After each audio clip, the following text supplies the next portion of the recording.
Ladies and gentlemen, welcome. Guys, well done for being here. We are so happy to be here in Emalahleni. It's been a long road as we've been working towards this, as we work with this program, Monetize Your Business in partnership with FNB. And guys, well done for being here so early in the morning. Give yourselves all a round of applause. Well done.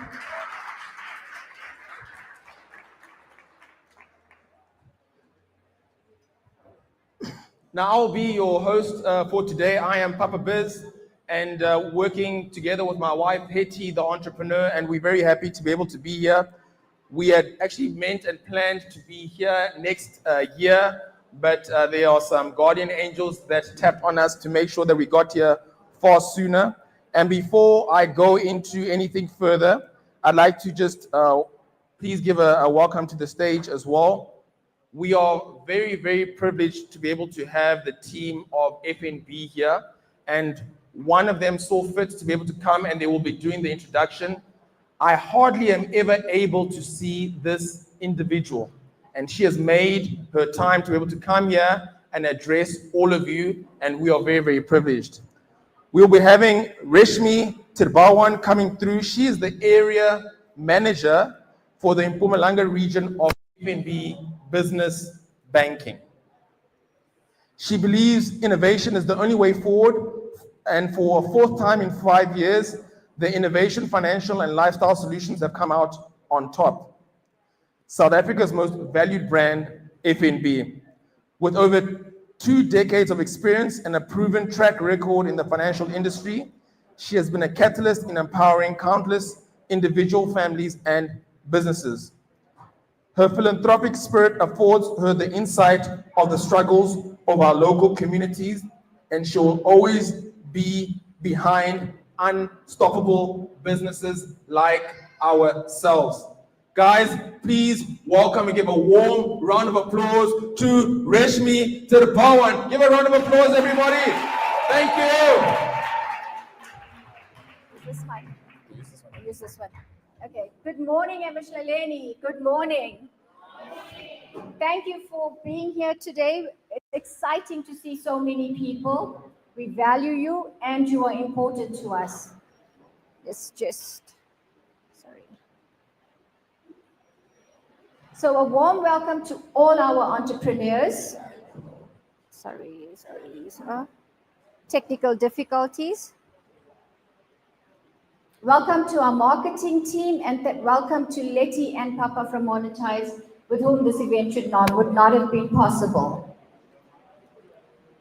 We also have our business managers for this area at the back of the hall. If you have any questions, anything you want to find out, please go through to them and they'll be able to assist you. So why is today so important?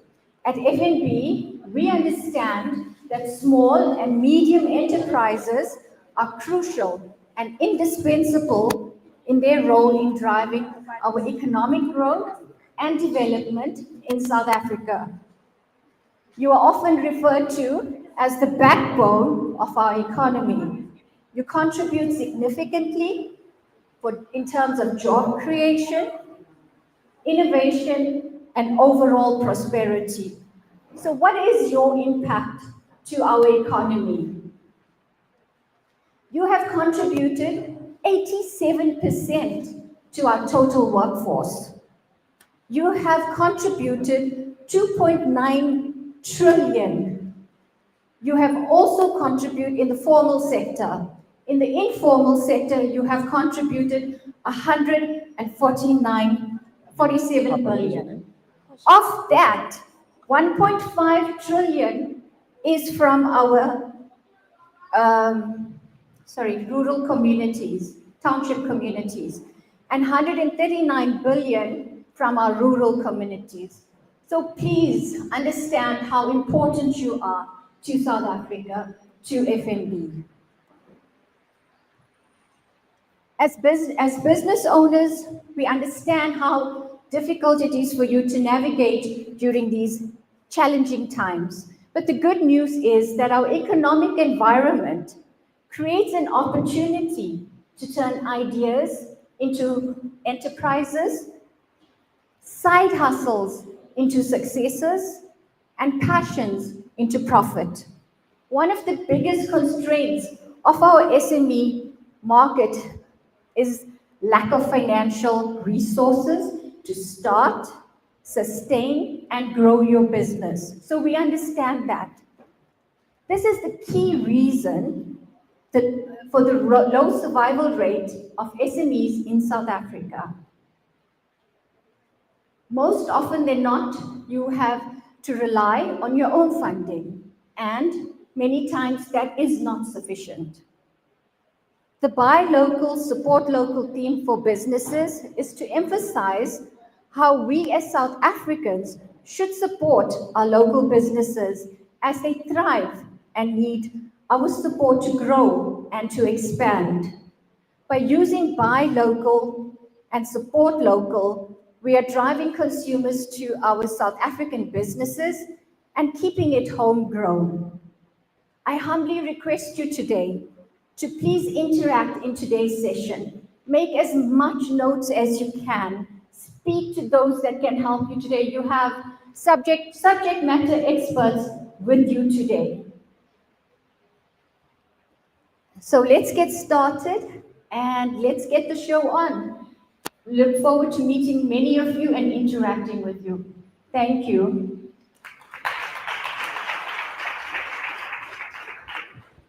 Thank you once again. Thank you so much for making your time to be able to be here with us.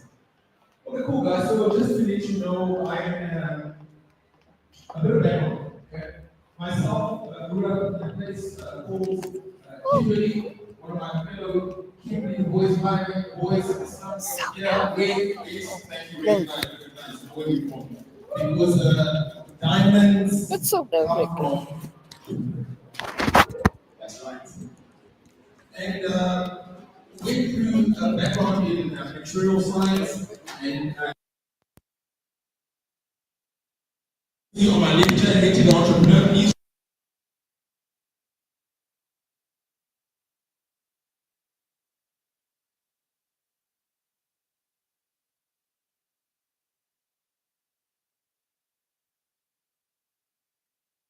Side business just to test things out.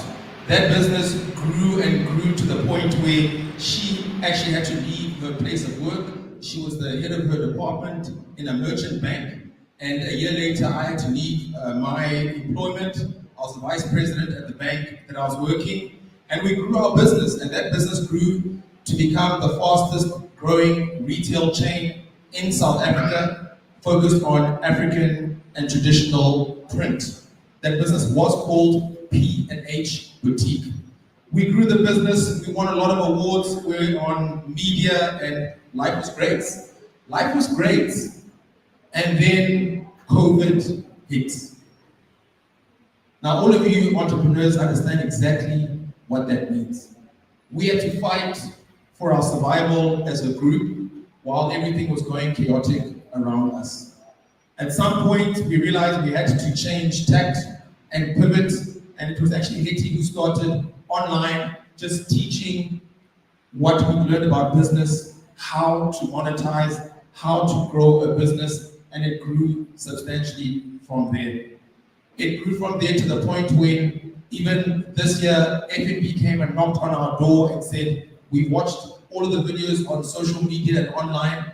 Can you please come and help us and reach entrepreneurs across South Africa?" And together we worked together to come up with this program, Monetize Your Business, where we are now in partnership with FNB and driving it throughout South Africa.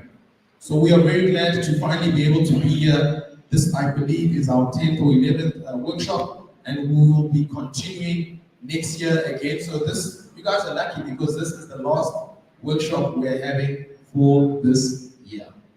We will then continue next year. So just a few things just to let you guys know. The theme for today is pricing for profit. How do we price in order to make sure our businesses can be profitable. That is the theme for today. In the program for today, we are going to start with a masterclass session that Hetty will be running. After the masterclass session, we will then have a networking break. After the networking break, we actually have a guest speaker who has made it all the way out here that we will introduce to you later. After the guest speaker, some of you are aware and some of you not, we will be having a pitching session. Now, there were many applications that we received for this pitching session, and some of you do not know, the people have already been selected after they applied. We received a lot of applications. And for those, they only get 2 minutes to pitch. We gave them a script of the things that they need to pay attention to when they pitch. And the winner of the pitch competition will be winning 15,000 Rand in cash for themselves. Give everybody a round of applause for that, please. So we're going to be looking forward to that, and then afterwards we'll have lunch. Okay. So the things that I want to let you know is that we are all here together. When the speakers come up, when the pitching competition guys come up, guys, please let's have an agreement. We want high energy. I want you guys to give them really good energy, rounds of applause, take notes, video notes are welcome because they feed off you and you will feed off them. Are we in agreement with that? Is that okay? Very good. While you're here, guys, you're also welcome to follow us on social media. You can tag us. That's Monetise Your Business. You can tag me. You can tag me on social media. I'm Papa Biz. You can tag Hetty the Entrepreneur. You can also tag FNB SA. I'll repeat. As you post from today, you can tag Monetise Your Business. You can tag Papa Biz, that's myself. You can tag Hetty the Entrepreneur. You can also tag FNB SA. As I mentioned previously, there's tea and coffee at the back, that's on my left. You're welcome to grab that. There's popcorn there at the back. For those of you who have not registered and who do not have the white tags, please make sure to get that at the reception desk over there. Make sure that we just have your details so that we're able to know who all is here and so on and so forth. There's also where the bathrooms are on my left. So the bathrooms on my left when you do need, and then you're able to go there. Where is the roaming mic? Cool. Can I please get the roaming mic to Portia that I met? Portia? Yes. Please get the roaming mic through to Portia. This today will be an interactive session. It's not just us speaking. So Portia, if you can just let us know your name, 1 sentence on what your business is, and 1 sentence on what you're hoping to learn today. Guys, Portia's nervous. Please give her a round of applause. Come on, give us some energy. Good morning, everyone. My name is Portia Zambe. I'm from Pola Office. I'm the director of Feza Post Transport, of which I'm transporting employees from their home to their place of work, such as mines. Yes, the reason I'm here today, I would like to learn on how to strategize, on how to grow and take my business to the next level. Thank you so much, Portia. Then I also met Stembiso. Stembiso's over here, if we can get the mic to him. Stembiso, just let us know your name, 1 sentence on what is your business, and 1 sentence on what you're hoping to learn today. Okay, thank you. Good morning, everyone. Yes, my business is in livestock trading. I'm doing livestock farming, but now I'm trying to introduce other people to be partners with them, and then in that partnership we'll have different shares depending on the contribution and the money you put in. Now from that those members who are owning shares will be the part of the people who will benefit. And then the shares will be sold.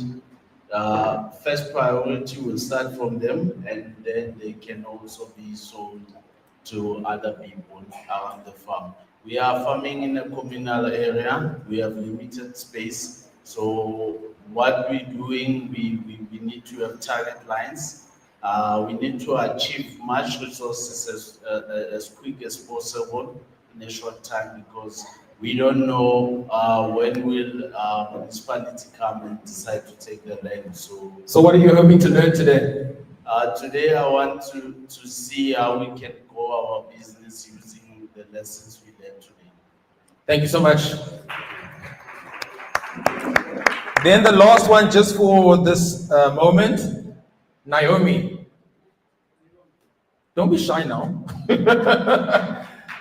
Naomi, if you can just let us know your name, one sentence on what your business is, and one sentence on what you're hoping to learn today. Good morning, everyone. My name is Naomi. I'm selling perfumes, Veda. We have both for women and for men. And the tissue oils, the yoni, herbs, Did those things work, Queen? Do you know? Alsa, healing tea, like we have a lot of I've things, I don't know what. turmeric soap, What is the point? Yeah, so. slow tea. TikTok, Today we are here to learn more about how to grow our business. Thank you. Thank you. Let's give a round of applause. Give a round of applause to everybody who just spoke today. Thank you. Okay, great. So we are now going to enter the masterclass session. Now this is going to be quite a treat. I want to welcome our speaker for this session, which will be none other than Hetty the entrepreneur. Let me let you know a little bit about Hetty. Hetty is a Mail and Guardian top 200 South African award winner. She's also a TEDx speaker. She finished #1 in Vusi Tepekwayo's My Growth Fund business, and she was honored with the honorary award in entrepreneurship for 40 under 40, where this award was actually handed to her by the former Deputy President of South Africa. And at the same time, we have just learned that she has been invited to speak at the Robert Kiyosaki Rich Dad, Poor Dad stage in South Africa at the end of the year. Guys, this is a treat. Give a warm round of applause to Hetty, the entrepreneur. Good morning, everybody. Whew, these introductions, ne? It's like you can carry that person in your pocket for them to wake you up every morning like that. Good morning, Emalahleni. Wow, it's so nice to be here. We are so happy to be here to spend this time with you. It's going to be a fantastic day. Can you give yourselves a round of applause for being here? Well done. Honestly, well done. I'm so proud of you. You know, it's a Saturday morning. I know your businesses need you. I know your families need you. You could have even decided to sleep in if you wanted to. But you said to yourself, you know what? Today, I am going to invest in my business. I'm going to wake up and I'm going to show up. And I'm going to pour into myself. So I want you to know that before we've even started, I am so, so proud of you. Are you ready to monetize today? Turn to your neighbor and say, I'm ready to monetize. Fantastic.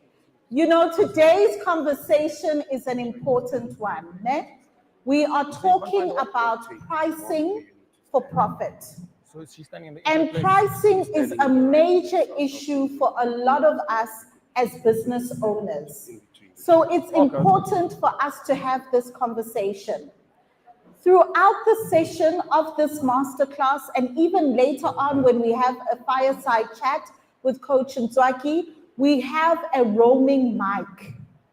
That roaming mic means that it is not just a conversation that Hetty is having. This is a two-way street.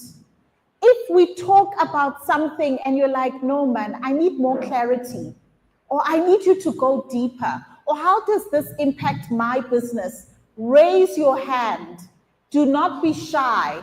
The roaming mic will come to you and we can unpack further and have the conversation, because this is our time together. This is your time. All right, are we in agreement?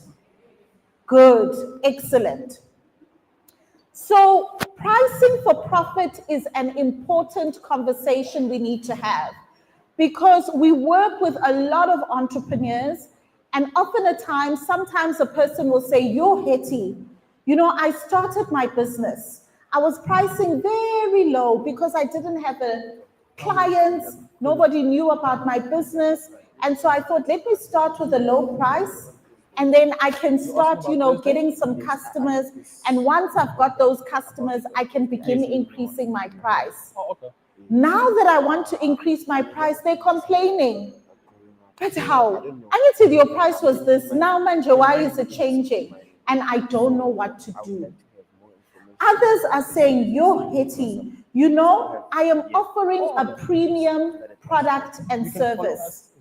But every single time I go out there and I show people my products and my services, they ask me how, but why is it so high? And they don't realize that this is premium. I'm putting in lots of effort. I'm giving them bonuses. The quality is so much better than the other places they can buy. What must I do? And some of you may be here and you're just starting out your business. And you're thinking and wondering to yourself, how do I even begin with my pricing in the first place?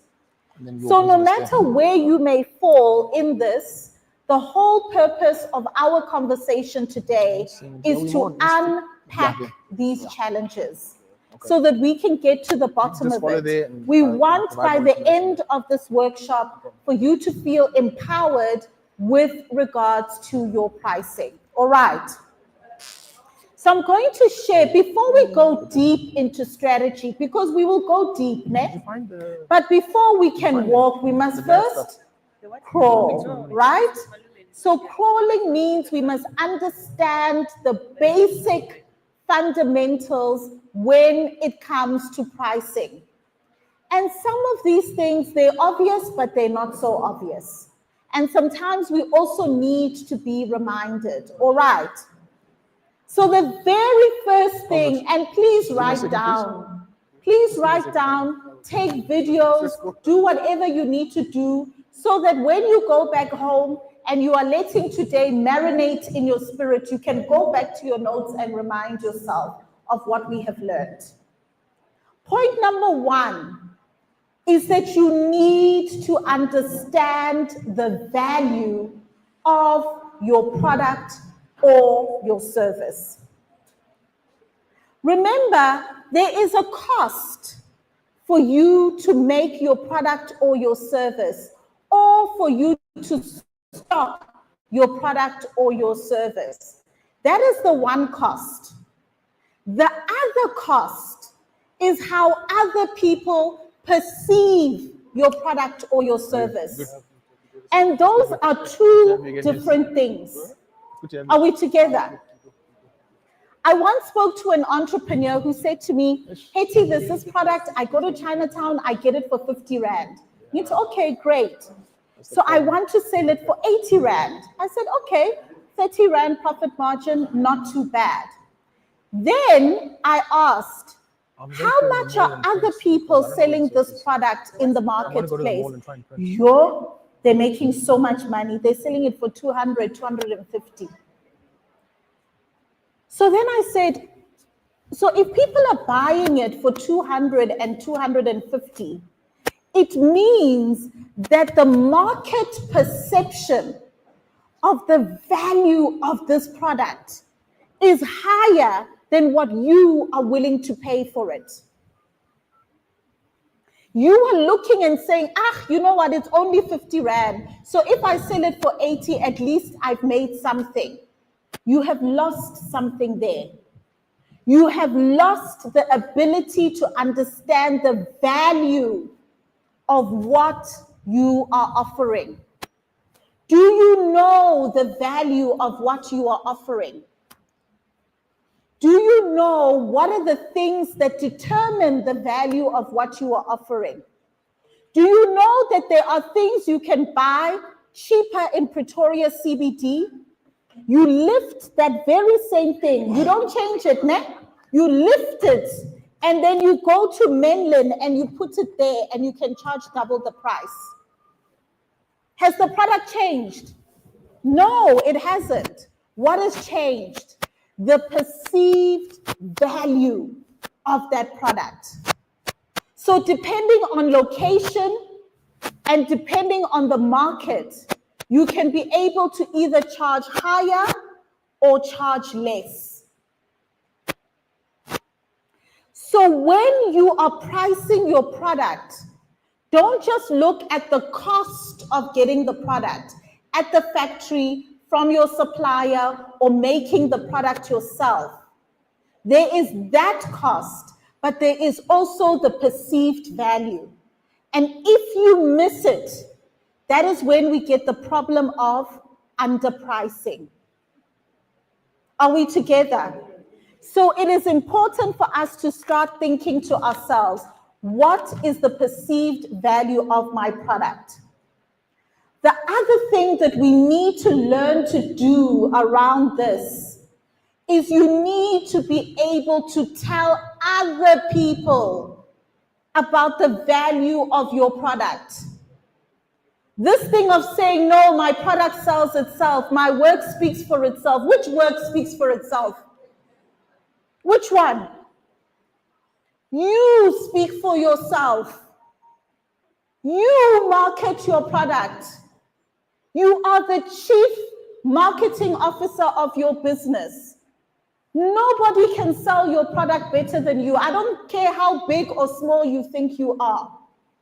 You must be able to tell us why we should buy from you and not your next door neighbor.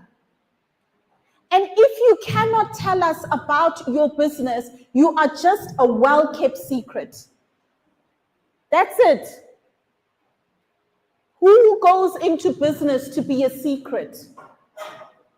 Make a decision that you are going to learn how to speak about your business. It doesn't matter if you're shy. Find a way that makes you comfortable to talk about what you do to anyone at any time.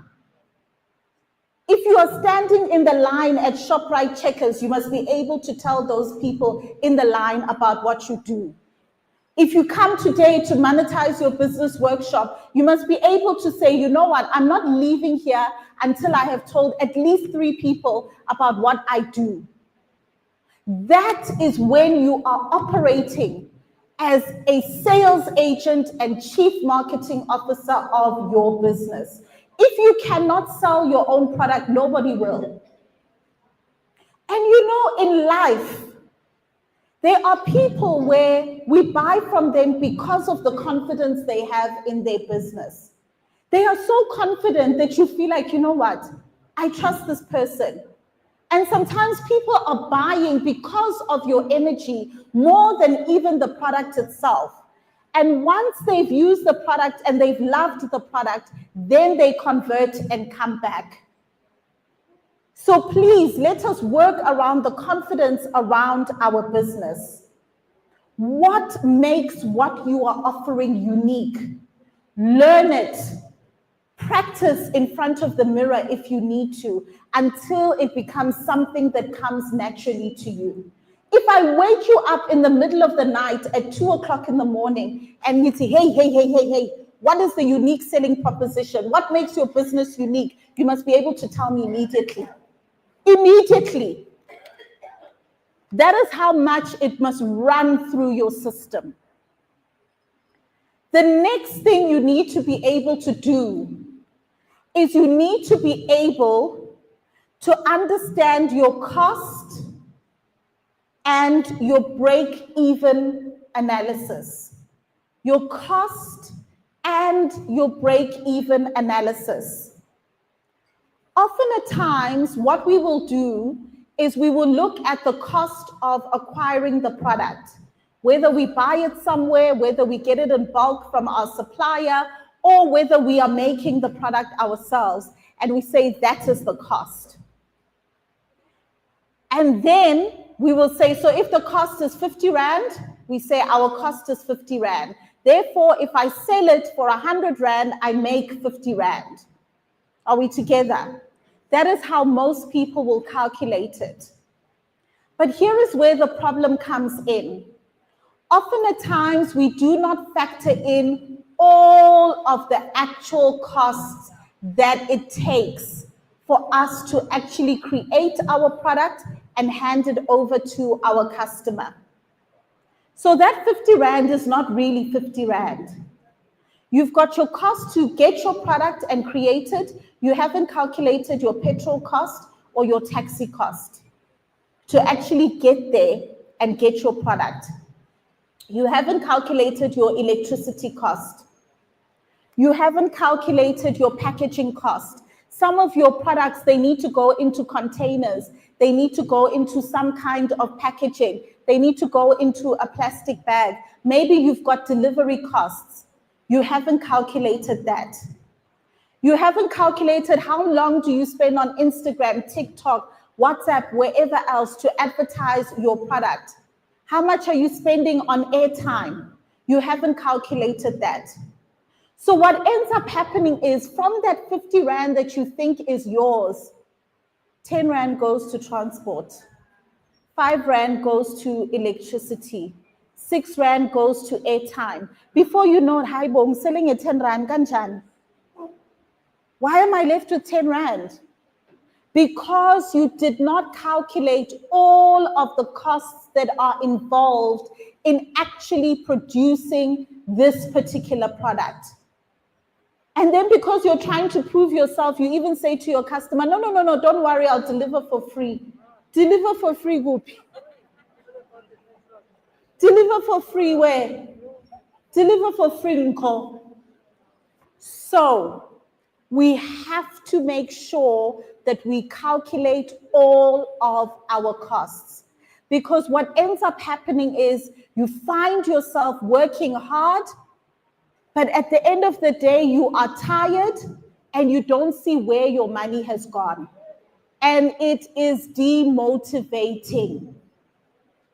So to really, really calculate how much you are going to get at the end of the day, make sure that you have factored in all of your costs and build in some room, build in some fat. All right? Because there are always unforeseen circumstances along the way. Your supplier increases their price, that impacts on your cost. Petrol price goes up, taxi fare goes up. Electricity goes up, it impacts on your ability to make your product. So there are so many factors that are happening around you that impact on your ability to produce your product. Give yourself some space, some leeway, so that when those things happen, you are then you don't find yourself in a negative position. All right. The next thing you want to do is that you want to understand your market plus your competition. Understand your market and understand your competition. Understanding and studying your competition is not so that you can copy them. No. It is so that you can understand the environment in which you are operating. How do you compare with your competitors? Are you on the same level as them? Are you below them? Or are you planning to be completely above them? Where do you stand? What can you do better than your competitors?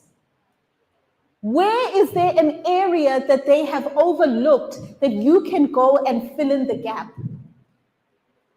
So it's important to understand the environment that you are working in so that you can be able to stand out from the crowd. Understanding your market is important. If you think that your business is to sell to everybody, let me tell you something, you will sell to nobody.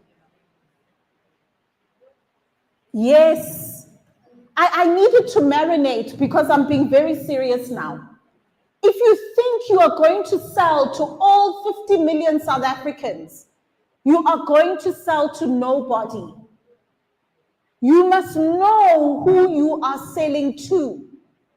Because when you know who you are selling to, you are able to produce a product that serves them 100%. But if you think you're going to satisfy everybody, you end up satisfying nobody. I often use the example of a white t-shirt. Ne? So let's say there are two shops, Mr. Price and Ralph Lauren. Both of them sell white t-shirts. So the person that goes to Mr. Price to buy a white t-shirt, maybe for 30 rands, they're getting a white t-shirt.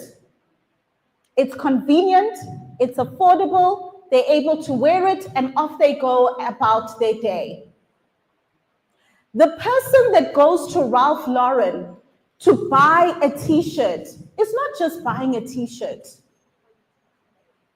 They're not just buying a t-shirt. On that t-shirt is a horse.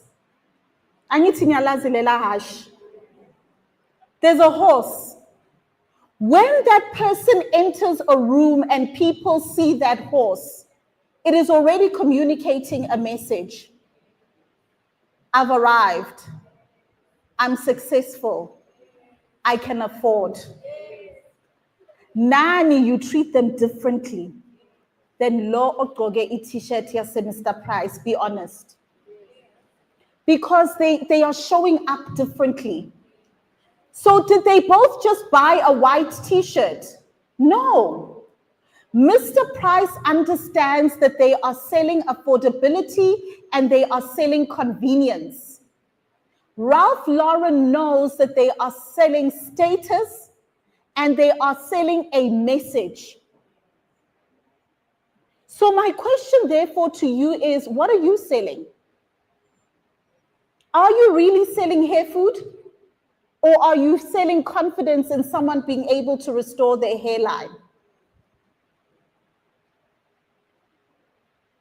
Think about it. Because when you understand your customer and what is motivating them to buy from you, you can leverage that in your marketing, you can leverage it in your advertising, you can leverage it in your messaging, you can leverage it in how you talk to them. But if you do not know what is motivating your audience to buy from you, you just put it there and say, I mean, my product is good, it will sell itself. How? Tatawe, naman. Must be nice. When even Ackermans advertises to you, where now you feel that you don't need to advertise to anybody. Hey, gumnandi mhlabeni.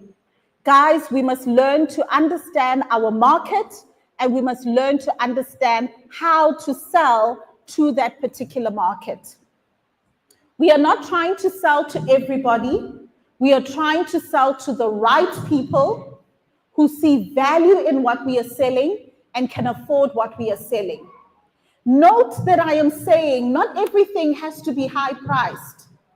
If you know that you are selling to a price environment or market where the pricing is low, there's nothing wrong. Remember, both Mr. Price and Ralph Lauren are successful businesses. None of them are going out of business, but each of them have understood who they are selling to. The product is the same, but the market is different. And therefore, how they market, how they advertise, and how they message to their audience is different. Are we together? So this is very, very important for you to be aware of. The next thing I want you to consider is the psychological pricing techniques.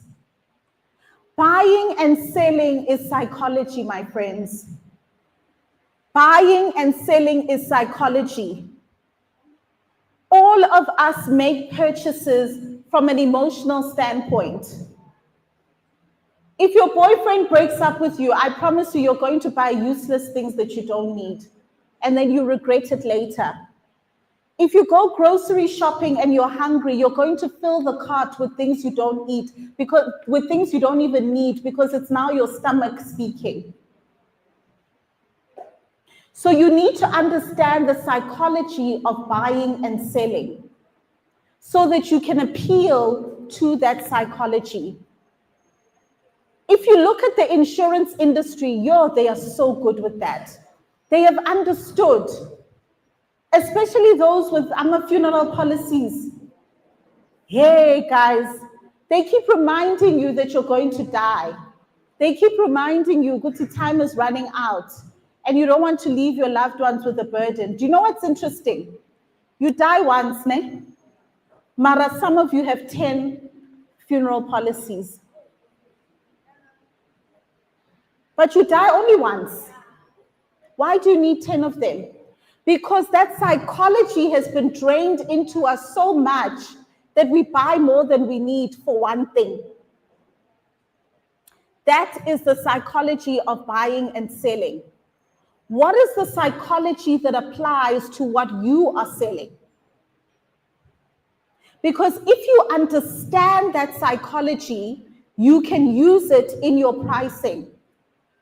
There's a big difference between selling something for 99 Rand and selling it for 100 Rand. When you sell it for 99 Rand, you're able to say, you can get this for less than 100 Rand. That 1 Rand can now become a marketing strategy, that 1 Rand difference. So understanding the psychology is very, very important. If you are launching a new product or hosting an event, you can incentivize people for buying from you early, pre-ordering your product, or buying tickets to your event early. We call it early bird. So the earlier you buy it, the cheaper it is. The later you buy it, the more expensive it is. Who doesn't want something at the cheapest price possible? So always think to yourself, what is the psychology I want to apply to my products and the pricing of my products? Maybe I can bundle some of my products. Instead of selling them each one, if I bundle them together and say, you know what, if you buy all 3 of these, you actually get it cheaper. Who doesn't want to save a buck? So please always think of the psychology of your products. I remember even during COVID when we were selling our African print clothing, we'd often say, you know, this dress is beautiful, but if you buy the matching shirt, we'll give you free cloth mask. The cloth mask did not cost us a lot of money to make, but because we were adding something to what they would purchase, we found the sales of our shirts going up. The psychology of buying. How can you apply that psychology to your already existing products? Please think about that. The next thing, and one of the final points that I want to make, is looking at the common mistakes that we make when it comes to pricing. One of the biggest mistakes that we make as entrepreneurs is that we do not have confidence in our pricing. We do not have confidence in our pricing. When we ask you, how much is this? Oh, hey, it's 60 Rand. Okay, thanks. Hi, Bog. If you are not confident in what you are selling, who must be confident for you? Who must be confident for you? You need to be confident in your pricing, and you need to be able to sit in your pricing and justify your pricing. If somebody asks you, why is it at this particular price? You need to be able to tell them, well, the reason it is at this price because unlike the other products in the market, this one actually lasts you longer. So I know it looks like you're paying more upfront, but you are going to have this for double the time. So you don't need to buy it again in 6 months' time. This one is good quality. Look, if I drop it on the floor, it doesn't break. I see you've got small children. You don't need to worry about this breaking. Being able to justify your price with confidence is very important. Because do you know what happens when you are confident about your product and you are able to convey that to others? Your customer also becomes confident. And when your customer becomes confident, they brag about you. Yo, that jacket is 2,000 mara. It's going to last me the whole of winter. It's going to last me so long. I'm even going to give it to my kids. They're going to inherit it. Where do you think those words are coming from? They got it from you when you were selling to them. You have transferred your confidence onto them. So please be confident in your pricing. You also need to learn the art of negotiation. There will always be that customer who wants to negotiate with you, who wants to say no and discount.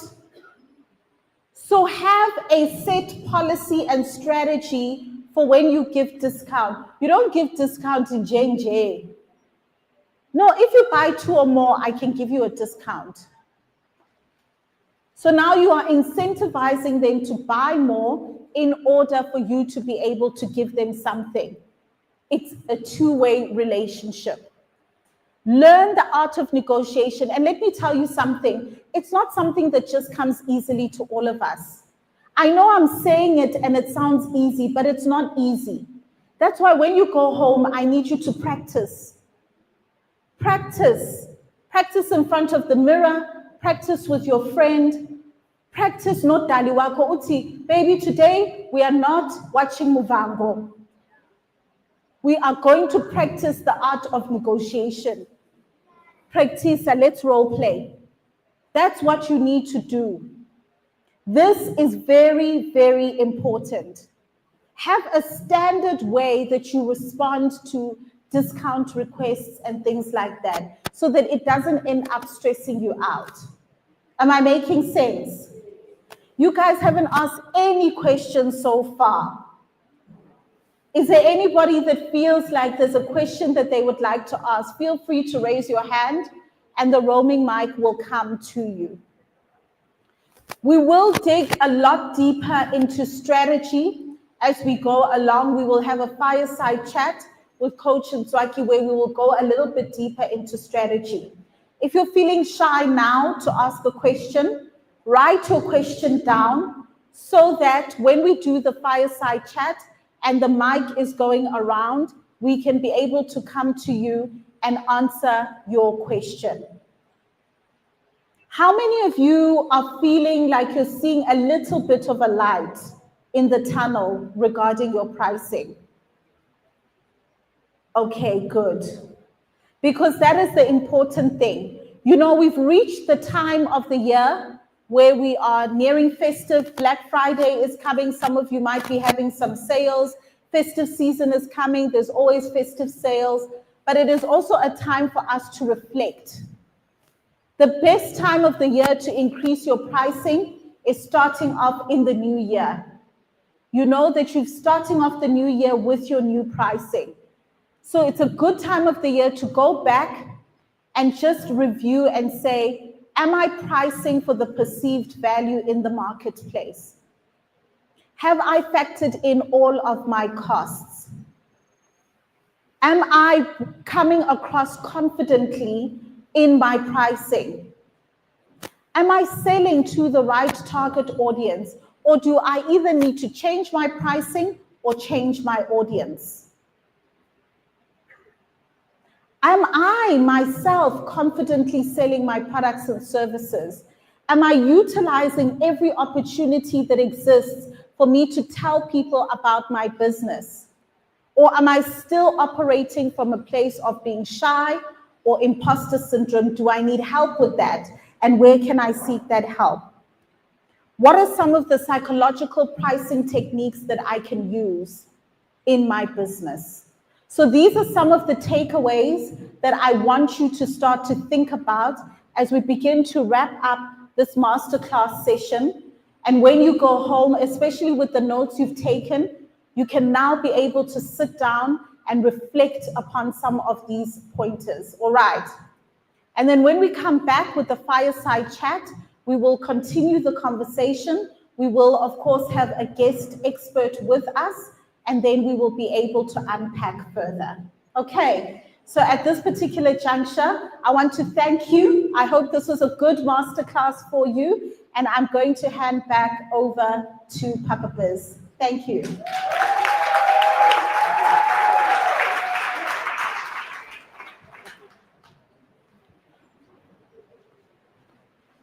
Jeez, guys, how was that? Let's give her another round of applause. That was good, eh? Thank you. No, it's very good, and it's very good to also be able to hear that knowledge. You know, Haiti actually gave quite a lot of different pricing strategies. I hope that you guys took notes and you'll be looking to implement, and also you'll take the time for the questions that you've got to bring them through to the session that we'll have after this. We are now going to be looking to break into our networking session. Now, as most of you know, the saying goes that your network becomes your net worth. But how do we network with others in a manner that is natural and they don't feel that we are just coming after them and needing something from them?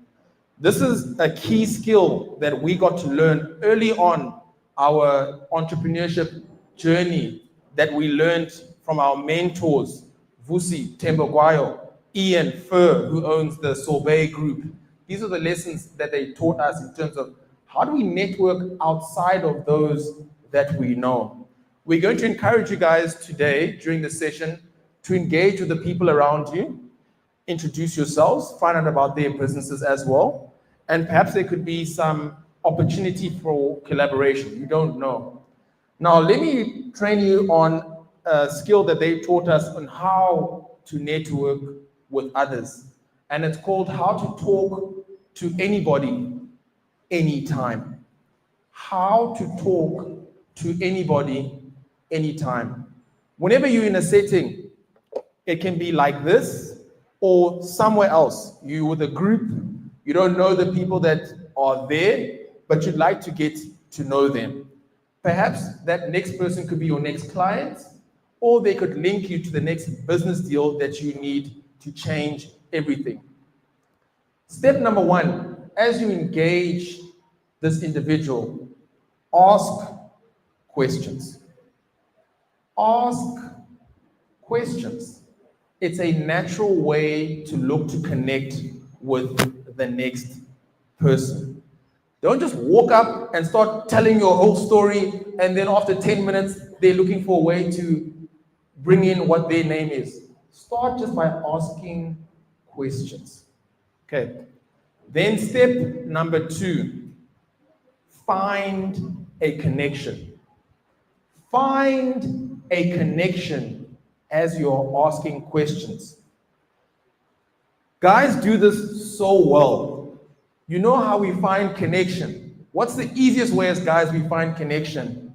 Sport, soccer, Manchester United, Sundowns, Kaizer Chiefs. It's an easy way to find a connection as we are asking questions. If you are asking questions and this person starts talking about, I don't know, insurance for oil ships, don't go in that direction. It's difficult to find a connection. Does it make sense? Then step number 3, which is most important, go in that direction. Go in the direction where there's a connection, because it creates a natural way to connect with another person. In that way, it's natural now to talk about your business or their business, and they feel like this is somebody part of my network. Hey, maybe this is who you should be speaking to. Don't just rush up and start telling everything about your whole life. They don't even know you. Today, it will be safe. Today, it will be safe to do that because we're all here as entrepreneurs. But outside of this, use these 3 steps. I promise you, it will change the network that you have around you. And what did we say in the beginning? Your network is your net worth. Okay, are we clear on that? Okay, cool, great. So what we're going to do now is we're going to take a break. Just a reminder that there's tea and coffee at the back if you need. There's popcorn over there as well. The bathrooms are also to my left.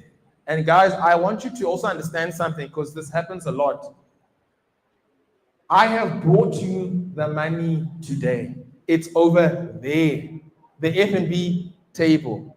When you have questions about banking or funding or any questions related to that, we have arranged for them to come to you today, so you do not have to go to the branch. Please don't come and ask me for the funding. I have brought them to you over there. Is that clear? Is that fine? Okay, cool, great. The time now is 10:30. We will end up coming back here at about 10 to 11, maybe about 5 to 11. I will let you guys know when to come back, so the networking session can start now. Okay, thank you, everybody. Oh, last thing as well, those who are going to be pitching, the ones that got the WhatsApp communications and the emails, please come and find the team, the production team over here. Please, you know who you are. Thank you, everybody. Let's begin to network.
With my G.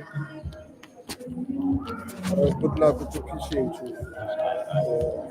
I'm not too many things, but there's nothing you can do, chief. Get the money.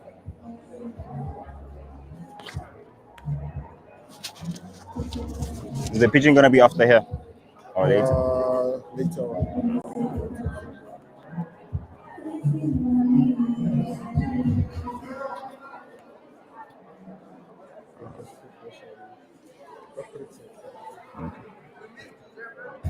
Hey man, I'm back. Mic up.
Good. Can I please put this mic on you? Okay.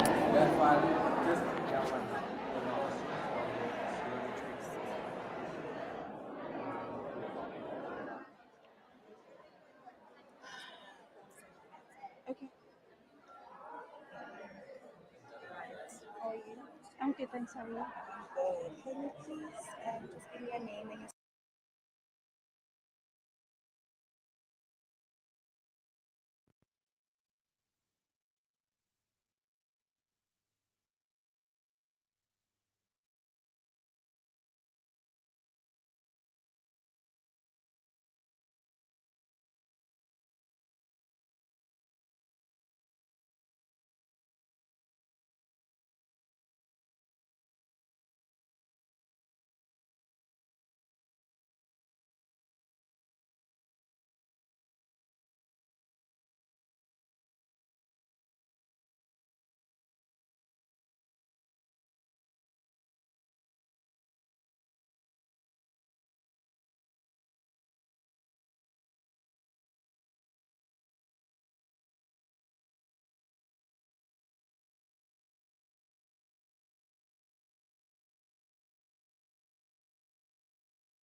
Yolanda. Tandy, Yolanda, where are you? Are you here? Oh, there. Let's please get the roaming mic through there. You can let us know your name, what is your business, and 2 people that you met in the networking session. The guys at the back there on my left, we just need your attention, please. The guys at the back. Thank you. We want to give Yolanda an opportunity to speak. Thank you. Hi everyone, and thank you for everyone for being here. My name is Yolanda Koza, born and bred here in Extension 5 in Emalahleni, the city of coal. I am the managing director and the founder of an engineering company called DYHK Engineering, which is an excitation and synchronization business with reaches out in the whole of Africa for commissioning and installing what we call excitation systems, which is what you need for electricity. The 2 business or my counterparts that I've met, and I'm still going to interact with them, is sorry to butcher your name, but they are sitting in front. And the second one is my colleague or my friend or a person of acquaintance that I've known for since I grew up, who's currently here. So yes, I hope that you guys will all engage, and I'm hoping to learn, because with selling premium solutions, like Hetty said, the compliance within the business of engineering is heady, and it's a trajectory. Thank you. Thank you for that. You guys don't even know. I'm bringing important people here. I want you guys to meet everybody here. So it's really good that we could be here. And now we're going to go into the next segment where we'll be having a panel conversation, fireside chat with our guest speaker. And I also want to thank you guys during this networking session for having engaged in the way that you did. This is our very good skills that we are all learning here. And I want to thank you for also having engaged the exhibitors. I got good feedback from them that you guys were visiting their stations, and they are here, and thank you for that. I've also checked already with my team, and those who are going to be pitching, they are all here, so we are glad about that those who are going to be pitching, they are all here, so we are glad that they have also made it through. If you remember now, we're going to put up good energy. Let me first welcome back Hetty, the entrepreneur, back through to the stage before I introduce our guest speaker. Please welcome Hetty back to the stage. Thank you. Why is Hetty sitting that side? Okay, our next guest speaker who came all the way here, very glad that she made the time to come and join us. Our next speaker is Ntswaki Sibia. Ntswaki is South Africa's leading mentorship maven with a very specific focus on cultivating business excellence. Ntswaki recently received the Business Mentor of the Year award from the Supreme Industry. Give a round of applause for that. Ntswaki has also formulated tried and proven formulas of mentorship that is designed to take the mentee from stuck to thriving in their goals. This is coupled with community events and accountability. Guys, I'm so glad she made the time to be here with us. Let's give her a warm round of applause as welcome Ntswaki to the stage! Lovely! Thank you, Papa. Thank you so much. Oh, that's awesome. Welcome, Ntswaki. Thank you so much for having me, Queen. Sanibonani, Emalahleni. Ninjani. I'm looking forward to our conversation. It's a fireside chat. So our objective with this particular segment is to answer the questions that you have around pricing. We did receive some questions even prior to the workshop, and we're going to go through some of those questions. Coach Ntswaki works with a lot of entrepreneurs, a lot of business owners, helping them to put the systems in place for their businesses to grow and thrive. And she often also gets, pricing challenges from these different entrepreneurs that we need to unpack. So we felt that she would be the best expert to also join us in this conversation. So once again, it is an open session. There is going to be an open mic, a roaming mic. So if you have a question, please, I ask you, put up your hand, ask a question, and let's make this time our own. All right. So, Coach Ntoki, the very first question that we received was from an entrepreneur who is kind of starting out in their business, and they're a little bit confused and wondering, how do I set the right price for my product and service? They want to kind of start on the right foot instead of like making mistakes and then trying to backtrack. So for somebody like that, what type of advice would you give to them? Thank you for having me once again, Hetty, and good afternoon, ladies and gentlemen. It's an honor and privilege to be here this afternoon, or this morning rather. You know what I love about the masterclass that Hetty just hosted for us, is that it shows us how important pricing is in our businesses, that it's an important element and aspect of our businesses. And the mistake that entrepreneurs make oftentimes, especially in the beginning stages of their businesses, is that they want to focus solely on the cost element, right? There's so many factors and elements that go into your pricing. Yeah. And you mentioned some of them, which is the brand perception, the perceived value of your business. It's a fundamental element to consider as you are pricing, right? And not just the cost structure. The competitive advantage of your product, of your services, etc. Very important element. Understanding who your customer is and their buyer psychology. A very important element that Hetty mentioned. And I just want that message to land with you guys, that it's not just costs that we're considering, it's the customer as well, it's the company and the brand, and it's the competitive landscape that you are operating in.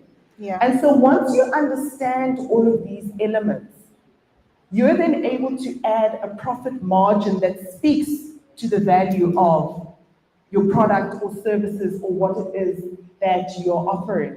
Because it then speaks to the cost, it speaks to the value base, it speaks to what the goals that you have for yourself within your industry are. So consider all these four fundamental elements: the cost, the company brand, the customer, all right, and Yeah, no, absolutely. Tell me, in the audience right now, how many of you are maybe just starting out in your business and are having a bit of a pricing challenge currently in your business in terms of just knowing how to set your pricing? Do we have anybody like that in the audience at the moment?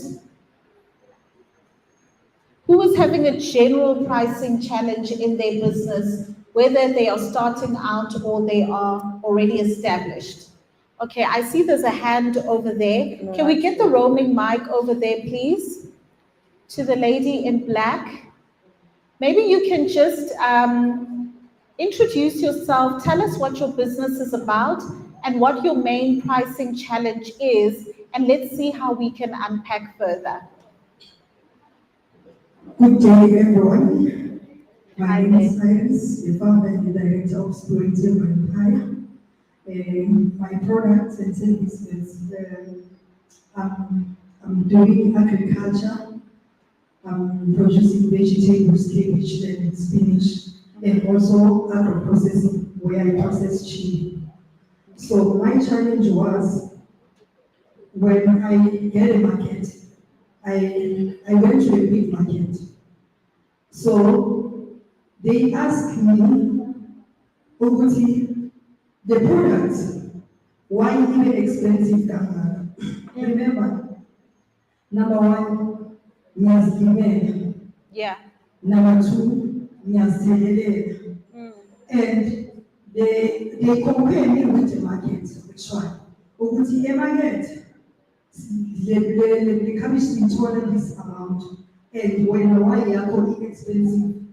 So mine is expensive to equality. And I don't know about the market. So my challenge was, they want to give me their price, not my price.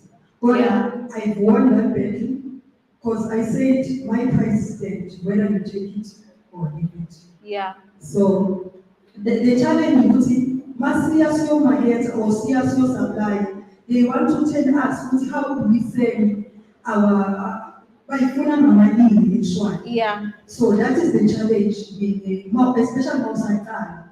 So if you confident, then you will end up selling the products if you are buying and selling within the money. Yeah. So you know already now. Yeah. No, definitely. Thank you so much for sharing that. And you know, one of the things that comes to mind with your story, Ne, is sometimes I have also found that we need to sometimes have the hard conversation with ourselves to find out the people that I'm selling to or that are around me, are they the right target market now for what I am selling? You know, you go to these farmers markets, ne? I'm sure you are aware of them. You go to these farmers markets and people are buying organic produce and they are paying a premium price for those things because they recognize Uti, it's either homegrown or farm grown, it's organic, it's good quality, there's no pesticides and all these things that you get with the other things that we buy in the supermarkets and so forth. So sometimes I find that the issue is not the product itself, but it's taking that product to the correct environment where it is appreciated. So I also want you to give some thought to say, am I selling my product in an area that appreciates the value that I'm bringing? And if you are or you need to tweak some things, no problem. But sometimes if you are not, we have to make the hard decision to say, where will my product be better appreciated? And let me go there, you know? So that is something to also consider as well. What do you think, Coach Ntsaki? Absolutely love what you've just said, Hetty. As she was speaking, I was also thinking about the scenarios where we often also provide services to, let's say, government institutions, and they want to regulate your pricing as well. You know, that those sort of things do happen, where you will have an industry that regulates that this is the standard pricing for, I'll make an example with security services, because I've got a security company. And so you'll have a standard industry pricing depending on the grades of the guards. Yeah. But there are overheads and markup prices and costs that you can include into that. Now, how they consider if you are the right service provider is also then again the perceived perception of the value of your brand for you to add whatever costing that you want to add onto that. But you also need to understand that so that you can communicate the benefits of your business, right? Not just the features or the fact that I'm providing security services. It extends far beyond that. Love the example you've also made as well. Guys, let's understand something. Not everybody is our ideal customer. Yeah. Not everyone is your ideal customer. You need to create a customer avatar for yourself. Yeah. Create a customer avatar for yourself and understand who is this person that I am providing these services and products to. What is their lifestyle like? Yeah. What is important to them? What are their expectations? Because once you understand that, the conversation changes to the benefits that they are getting from your service offering, from the products that you are offering. All right. So very, very important to understand the dynamics of where am I, if it's a strategic positioning, where I'm doing government contracts, you must know that there is somewhere where they're going to cap you. But because of how you've played the element of how I've positioned, brand positioning, positioning yourself in the market, that is what sets you apart and allows you to stand out. Absolutely. I love that. I love that very much. There was another hand that was up around here. Says someone that would like to contribute. Roaming mic. If we can go this side. As we are going towards that side of the room, Coach Nzwaki, Iris raised something about having a challenge whereby people will ask her, but why is her pricing higher? And she knows that she's offering a better quality product. What are the strategies that a person can use to communicate their value to justify a higher price? I strongly believe in brand messaging pillars. Yeah. So brand messaging pillars are the fundamental elements that speak and define the identity of your brand, the quality of your brand. So it's not just about the service that you are offering, right? Yeah. It focuses more on the benefits that a person is likely to get from interacting and engaging with your brand. And so you need to communicate and be comfortable in articulating this value of the benefits, not the features of your business or product or service offering, but the benefits. Are they saving time? Are you creating an opportunity for a person? Articulate that. Because when you are able to articulate that, the person sees the value, yeah, and the benefit of engaging with your brand and business. And then above and beyond that, you need to ensure that your packaging, the customer experience, any touch point that speaks to your business speaks to the premium pricing. Right. Absolutely. I love to also advise generally as well is that have different price points when it comes to your service offering. Have a lower price point, have an ideal price point, have a premium price point. This allows you to test. Entrepreneurship and the journey of entrepreneurship is about testing, guys. Validated learning is what we call it, where you test your assumptions, you test what works, you test what doesn't work.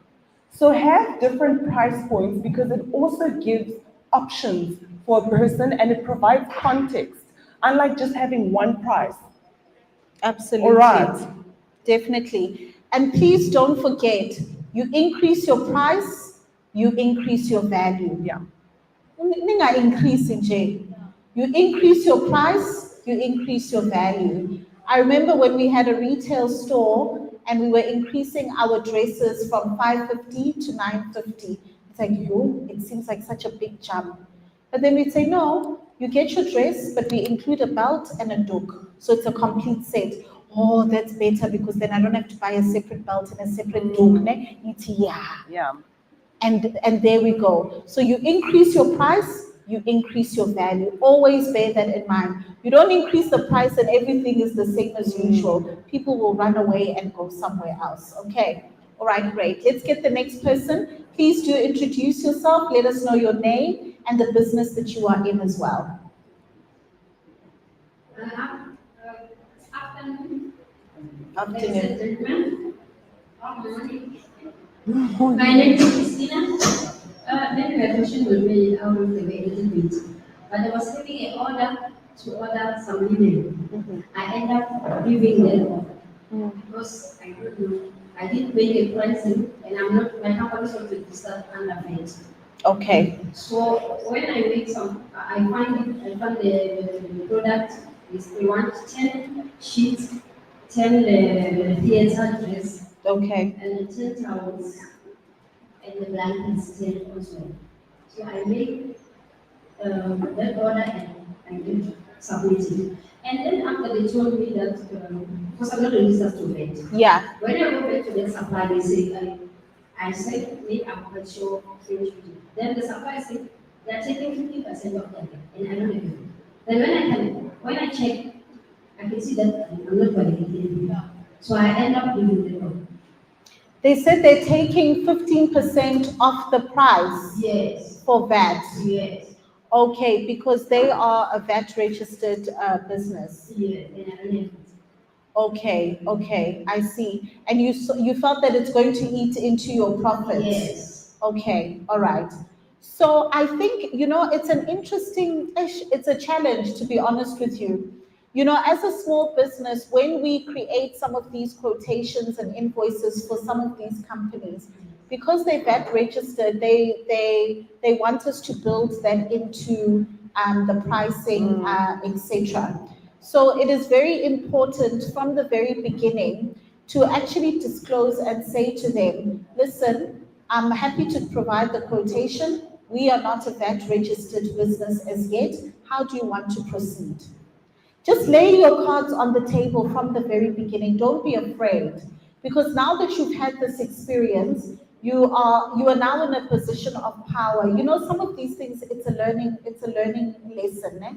You are now in a position of power in future to say, I'm happy to send you a quotation. Please note that I am not registered for VAT. Therefore, how should we proceed with the quotation?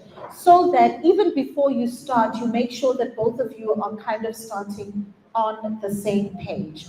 Sometimes they will say it's fine, then they want you to either submit like some kind of an affidavit that says you're not VAT registered, so that it's something that is not included in the quote, etc. So I think it's important to have the conversation with them from the very beginning so that you are all on the same page, and then it doesn't set an expectation where you think, this is going somewhere, and you're going to end up being disappointed, which can definitely be very disappointing as well.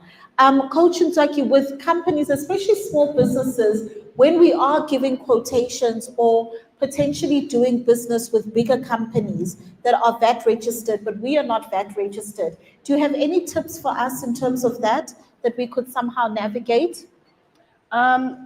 I usually say that you should factor that into your costing.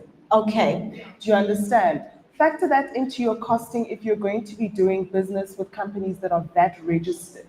Remember, like Hetty mentioned, when you are calculating your cost of going to buy that linen, did you factor in your indirect costs and your overheads? Yeah. Right, because you feeling like that is going to eat into your profit means that you did not factor in all the cost elements that are contributing to you delivering of this service or this product to the end consumer. Yeah. So you need to be able to factor in all of these costs, including that if you're going to be doing business with VAT registered vendors. Yeah. Yeah. Absolutely. No, fantastic. I think there were other hands somewhere this side. Am I correct? If there's any question, please do raise your hand. Please do introduce yourself. Let us know what business you are in as well. Hi, I'm Hetty, and hi, also I think I have introduced myself. However, with the engineering business and trying to reach the African market. Oh, sorry, apologies. So, however, with the engineering business and trying to reach the African market, being the only female certified to do what I am doing for generators and stations, it is hard to have a competitive pricing because you are dealing with the original equipment manufacturers who are exporting the services from European countries using the currency of euros and USD, and knowing that the USD is the currency. The challenges that we face from a pricing aspect is that we are low cost, but we are using our current engineering councils of South Africa's rates. So that impacts our traveling costs, it impacts the country that we are going to work in, and it also impacts the overall business turnover or profit margin. How do we then strategize into that? And furthermore, is also breaking even and understanding that we don't have the value chain. We service a product that is already of the original OEM. So how do we then factor that? Also, if you can assist us. Absolutely. Do you want to start with that? You can start with the Queen, but I think one of the things that I picked up there when she was even introducing the business is you sound like your value proposition is the fact that you are a Black woman in this I also picked up on that. Black, Yeah. this male-dominated or white-dominated industry. And if that is what you are entering this conversation with, you're going to struggle to then articulate what the benefit that you are bringing to this industry is. Yeah, no, absolutely. I picked up on that as well. And I thought, I think it's something worth unpacking. And the reason that is because what we call ourselves is how people will address us. 100%. All right? So if you say, oh, I'm a black female in this particular industry, people are just going to see you as a black female in that industry. They're not going to see your engineering qualifications or what it is that you bring to the table that actually sets you apart from a professional standpoint. Unless what you are saying is that by being a black female, that is your unique selling point. And that is also okay if it is a conscious decision and it is a conscious strategy on your particular part. Now, if it is, for example, there are various organizations in different countries that are incentivized by from using service providers that are either from particular groups or countries that are considered to be marginalized, for example. So if that is your value proposition, you lead with that within the types of companies that you know will be incentivized for using your business because you are a black female. But if that is not the angle that your business is leading with, then it is actually neither here nor there. There is nothing that irritates people more in a male-dominated industry than us coming to say, use our service because we are black women. That is the reality. Because that's just, it's a lucky draw. You understand? It is so important for you to be able to articulate why they should use you in particular, despite the fact that your pricing may be higher, because of the fact that there are currency challenges, because of the location of where South Africa is in comparison to your counterparts who are abroad and all of that. Being able to get that unique proposition across is going to be very, very important. I would go so far as to sitting down with a coach and really getting that well positioned and put down. Sometimes as well, it is important to have partners, and they don't have to be partners in terms of equity partners. It could even be joint ventures for certain projects that are local in the area that we want to penetrate. Because they can be your eyes, they can be your ears, they can be your feet on the ground. Because at the end of the day, you are here in South Africa, and every time you need to go there, you need to buy a plane ticket and all of these other factors that become very, very expensive. But if you've got a joint venture partner, don't see it as something that is taking money out and eating into your profit. See it as an investment to actually get more business in that local environment that you want to go into. So I think there's a lot of introspection that needs to happen and really mapping out what the skeleton of this business is looking like before you can even add the meat to it. What do you think, Coach Ntswaki? 100%, Queen, 100%. I mean, that what you're speaking to right now is understanding your model, your business model, you know, and some of these elements that go into your business model are going to be, who are the key partners that I need to partner with in order to change my brand positioning.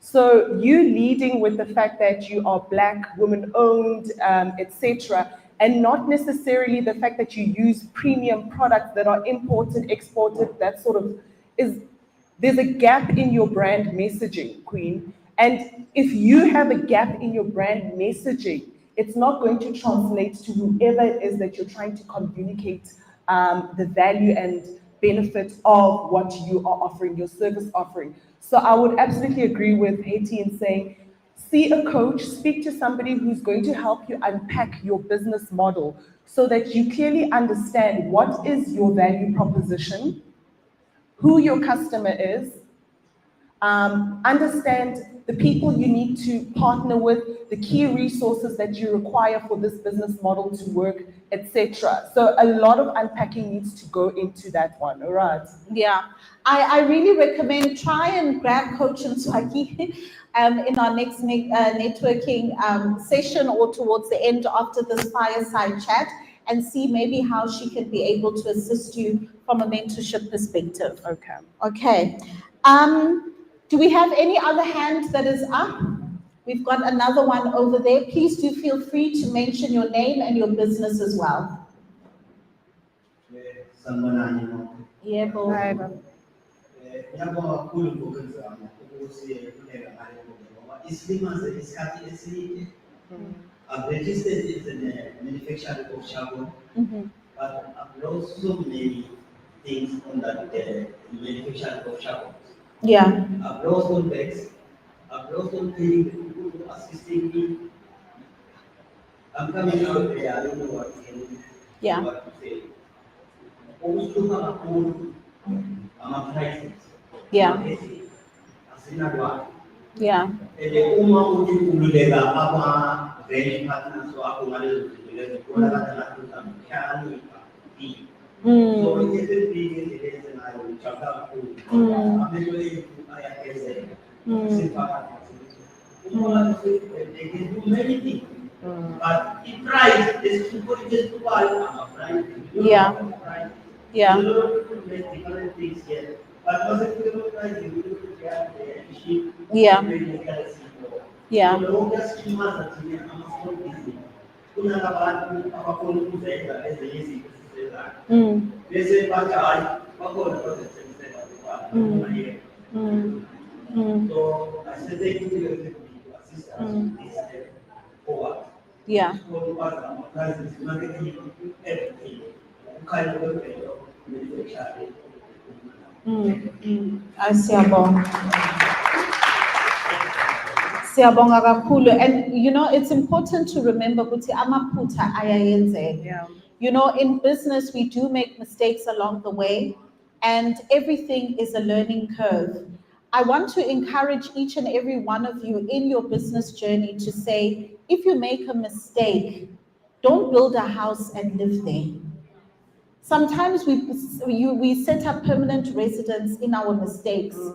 We set up permanent residence in our past and we keep reliving them and marinating there. No, you need to keep your eyes on the prize and the future. You are not a mistake yourself. You may have made a mistake, but you are not a mistake. Your business is not a mistake. So we take those lessons and we are able to move forward. Maybe you've realized, you know what, I've been underpricing. Maybe I haven't been doing marketing properly. Maybe I need to work on my public speaking. Maybe I need to work on advertising. Maybe I need to take social media more seriously. Maybe I need to look for a coach or a mentor or somebody that's going to help. It's okay. It's okay. Sometimes we make these mistakes because we did not know any better. But as they often say, when you know better, you do better, right? And so we forgive ourselves for those mistakes.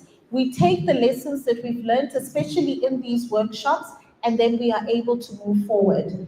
Even ourselves as Monetize Your Business, we are also very, very grateful for the partnership with FNB, because that, to be honest with you, is what is able to fuel us to come into different communities and have these very, very important conversations.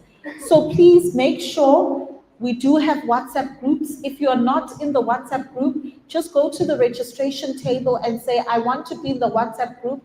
How can I enter into there? So that you can always see, when are we doing the next workshop? Sometimes maybe the workshop is too far away for you to attend. You can live stream. Right now we are live streaming on YouTube. There are people watching. We are live streaming on Instagram. There are people watching. And every workshop we talk about a different topic and a different subject. So no matter where you are, you can plug into the live stream as well. Make sure you're following Monetize Your Business on social media, particularly on Instagram, and you are following FNB SA as well, to get as much knowledge, as much information as possible, all right? And where you need additional help, don't be afraid. Go to the back there, Speak to the branch managers that are there at the back and say, I need help with this and that. How can you help me? What other sources of information can I plug into? FNB has got a very nice feature called Fundaba that you can actually be able to register on absolutely free, and you can get even more knowledge and information. To be honest with you, we often say that knowledge is power, ne? But I want to tell you today, it is applied knowledge that is power. Don't take the information you've gotten today and you put it on a shelf and let it gather dust. Then you take the information, even if it's one thing, because we've talked about many things, even if it is one thing, and you say, you know what, I'm going to take this one thing and I'm going to apply it. Just by applying that, you will then see a difference in your business. So it is getting the knowledge and it is also applying the knowledge as well. That is so important. Coach Ntaki, in your experience with mentoring of entrepreneurs, what role and how is the importance of acquiring knowledge and education in helping us grow and build our businesses? Extremely important. But I also don't want, with saying that, I don't want you to feel overwhelmed, because as you gather this information and gain all these insights, like Hetty's saying, implementation, applying that knowledge.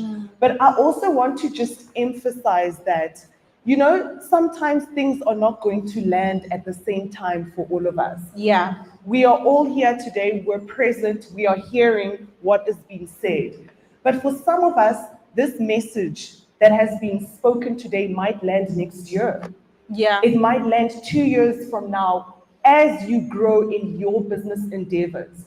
Remember, I said validated learning. Your entrepreneurship is about validated learning, testing your assumptions, testing, seeing what works, what doesn't work. That is how you're going to learn from this experience. I mean, for me as well, I remember when I started my business, I went through an accelerator program and an incubation program.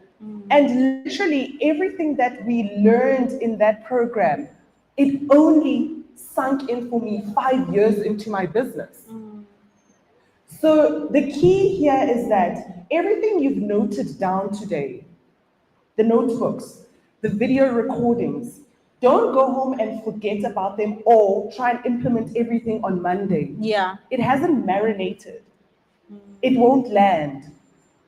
6 months from now, go back to that notebook, see what it is that you have taken away from that workshop that I was in. What has worked, what has not worked, what have I not tried?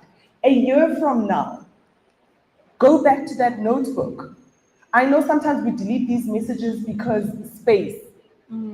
What you can do for yourself in the upcoming week, and luckily this is happening in November because you're now prepping for 2025. Use this period. Everything that's been said in that video, write it down in a book on a note so you can delete if you need to delete. You're going to come back at some point to these notes. Go back, go back. It will eventually land for you because there are language barriers. We come from different backgrounds. Things just do not land at the same time. Yeah. So it's okay if it's not landing today. It will land. Absolutely, absolutely. And you know what? Delitani is useless on your phone, guys. Delitani my video ka brother Enigma. Delitani, guys, and just have things on your phone that is going to uplift you. Yeah. Every time you put on your phone, look at who am I following? Is this uplifting me? Your camera roll, is it full of important information or is it full of memes? Let's just take ourselves seriously. Can that be our New Year's resolution? Yes. Let's not kid ourselves and all of. Just make a decision that I'm going to be a human being that takes myself seriously. Tilithana bola sizwe nani nibe serious ngama business wenu, and just decide that in 2025 I'm going to be serious about what I am doing, and anything that is on my phone is going to uplift me. So that even before you sleep, you know, Guti, oh, okay, I've downloaded something that's interesting. Minayazi, I listen to important information. 100%. I keep it on my phone, even as I am sleeping. I am just brainwashing myself in general knowledge. I've just told myself, even in my sleep, let it enter. So Masiben serious about business way to let's just make a conscious decision that where we can acquire knowledge, we are going to plug into that. I love that. Yeah, great stuff. I think we have a question that side, am I right? Please feel free to introduce yourself, Mama. Sanibonani.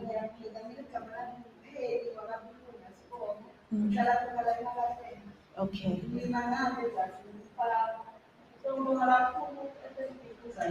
Ngizozichazela kabanzi ngale pricing marketing because sivele sokola kakhulu and thina kakhulu sihlutshwa yibhekwane la silima khona siyalima kunezimbuzi ziyangena asikampelekanga kahle but izinto esiziphayo izinto ezirayo ngoba thina abanye sikhule ngokuphi why beyithi government ngabe kuyabuyela esikolweni azame ukuthi abantwana bafunde nge-agriculture because agriculture uma uyiqala esikolweni angeke ungafuni kolimi abantwana bafanele baningi sifuna bona abantwana manje thina silima khona ukuthi sibatrain sibanike ukuthi basiphathini basale baqhubeka ukugijima ngoba impilo isemhlabathini akukhuluma kakhulu abantu basemhlabathini ngibonga kakhulu. Siyabonga mama.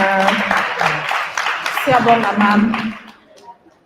Another way of looking at it is also, yes, lento yokulinda i-government ngesinye isikhathi iyasilimaza nayo because they don't always come to the party. But there's a lady that side who is in farming and in agriculture.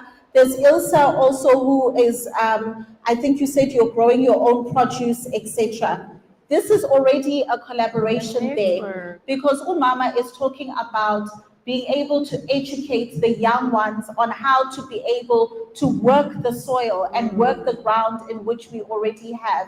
And in your own experience of the business you're in, this is a natural collaboration. 100%. So sometimes whilst we are waiting for government, let us also find ways in which we can help ourselves and collaborate with each other to do what we need to do.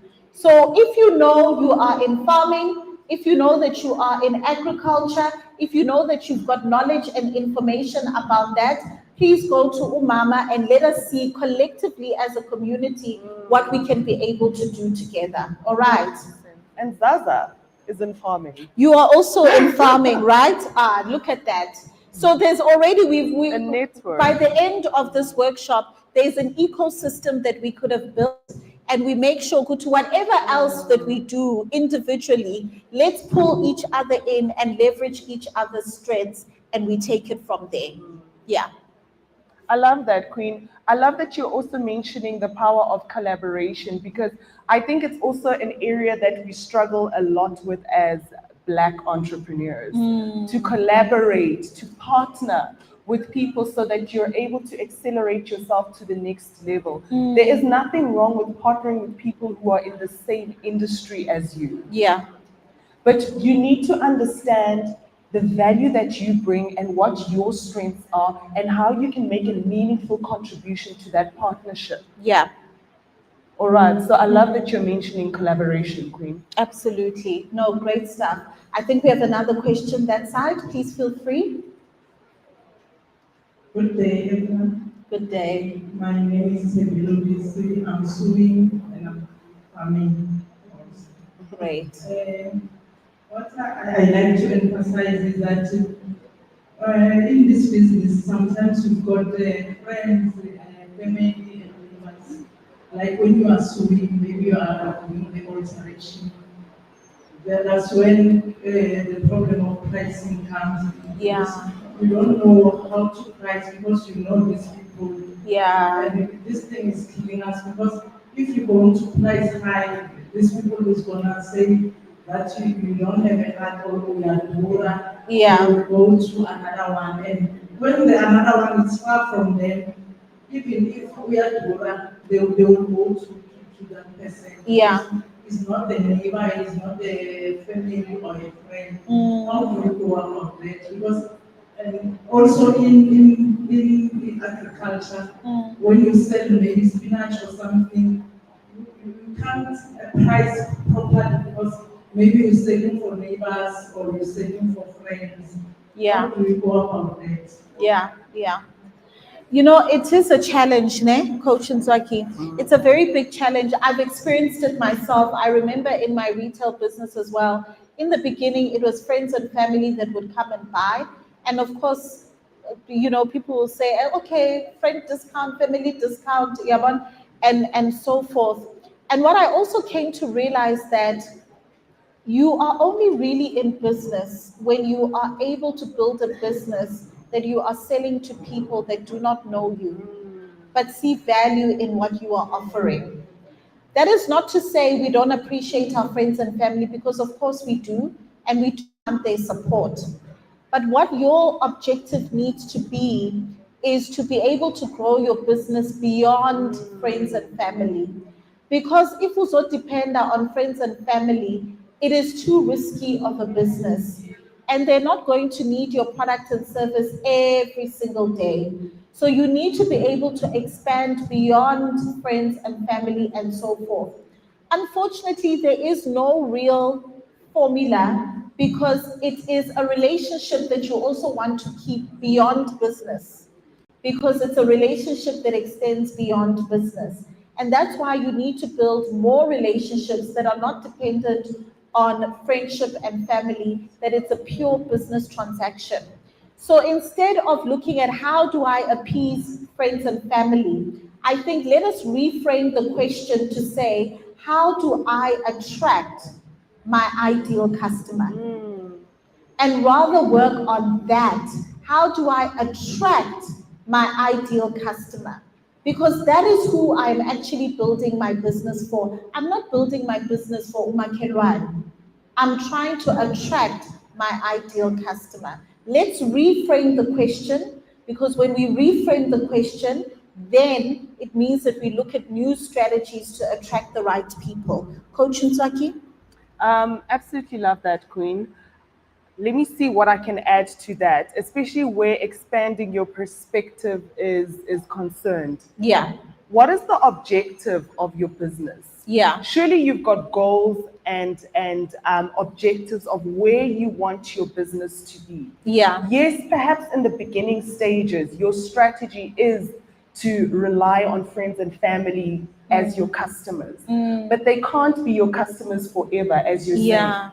But you need a clearly defined objective in terms of where do I want to position my business to operate? What type of client am I trying to attract? Am I trying to maximize profit shares? Am I trying to be a premium brand? Am I trying to, have those clear objectives so that when it's time for you to scale and grow and move away from depending on friends and family, there is a way that you're able to transition into that. Yeah, absolutely, absolutely. Coach Nzwaki, do you think it's a good idea to use discounts to attract customers? There's nothing wrong with discounts, guys. There's absolutely nothing wrong with discounts because they can be useful. But if your business is going to solely depend on discounts, it's going to fall. Yeah. Right? So you need to have a strategy, offer some sort of incentives, offer promotions, have strategies behind these things. Yes. And that's why I, as a mentor, will often highlight understanding the business model. What is your business model? Because any decision that you make is going to affect and impact your bottom line. Your business is not just the cost element. Understand the model, understand the revenue model. There's so many factors and elements that you need to consider. And I think that should be the underlining message that you take away today in terms of pricing for profit. There are elements and factors that contribute to that. It is not just a blanket approach of cost versus revenue, etc. Yeah. Yeah. Yeah, absolutely. Great stuff. I think there is another question. Please feel free to introduce yourself and tell us about your business as well.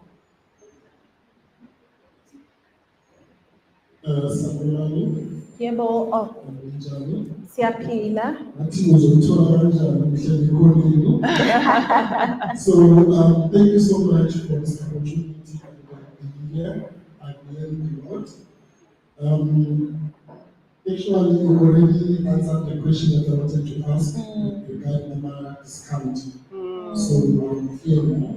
So now what I learned today, something amazing. Brother was talking about three key things that you need to know about your business. Aspirations, find connection, go in that direction. Yes. So this thing is working very well if you believe in it. Yeah. So to the young entrepreneurship and about businesses are growing, they must learn something to about pricing and discount.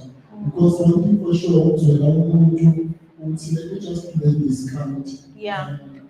Maybe to have, because I think that temporary to buy the bread in the table, you kill your business in that way. So you need to understand that you are running a business, you're running something for discount. Yeah. The material you need to buy in, the expenses that you call that cost in your business, you must consider it.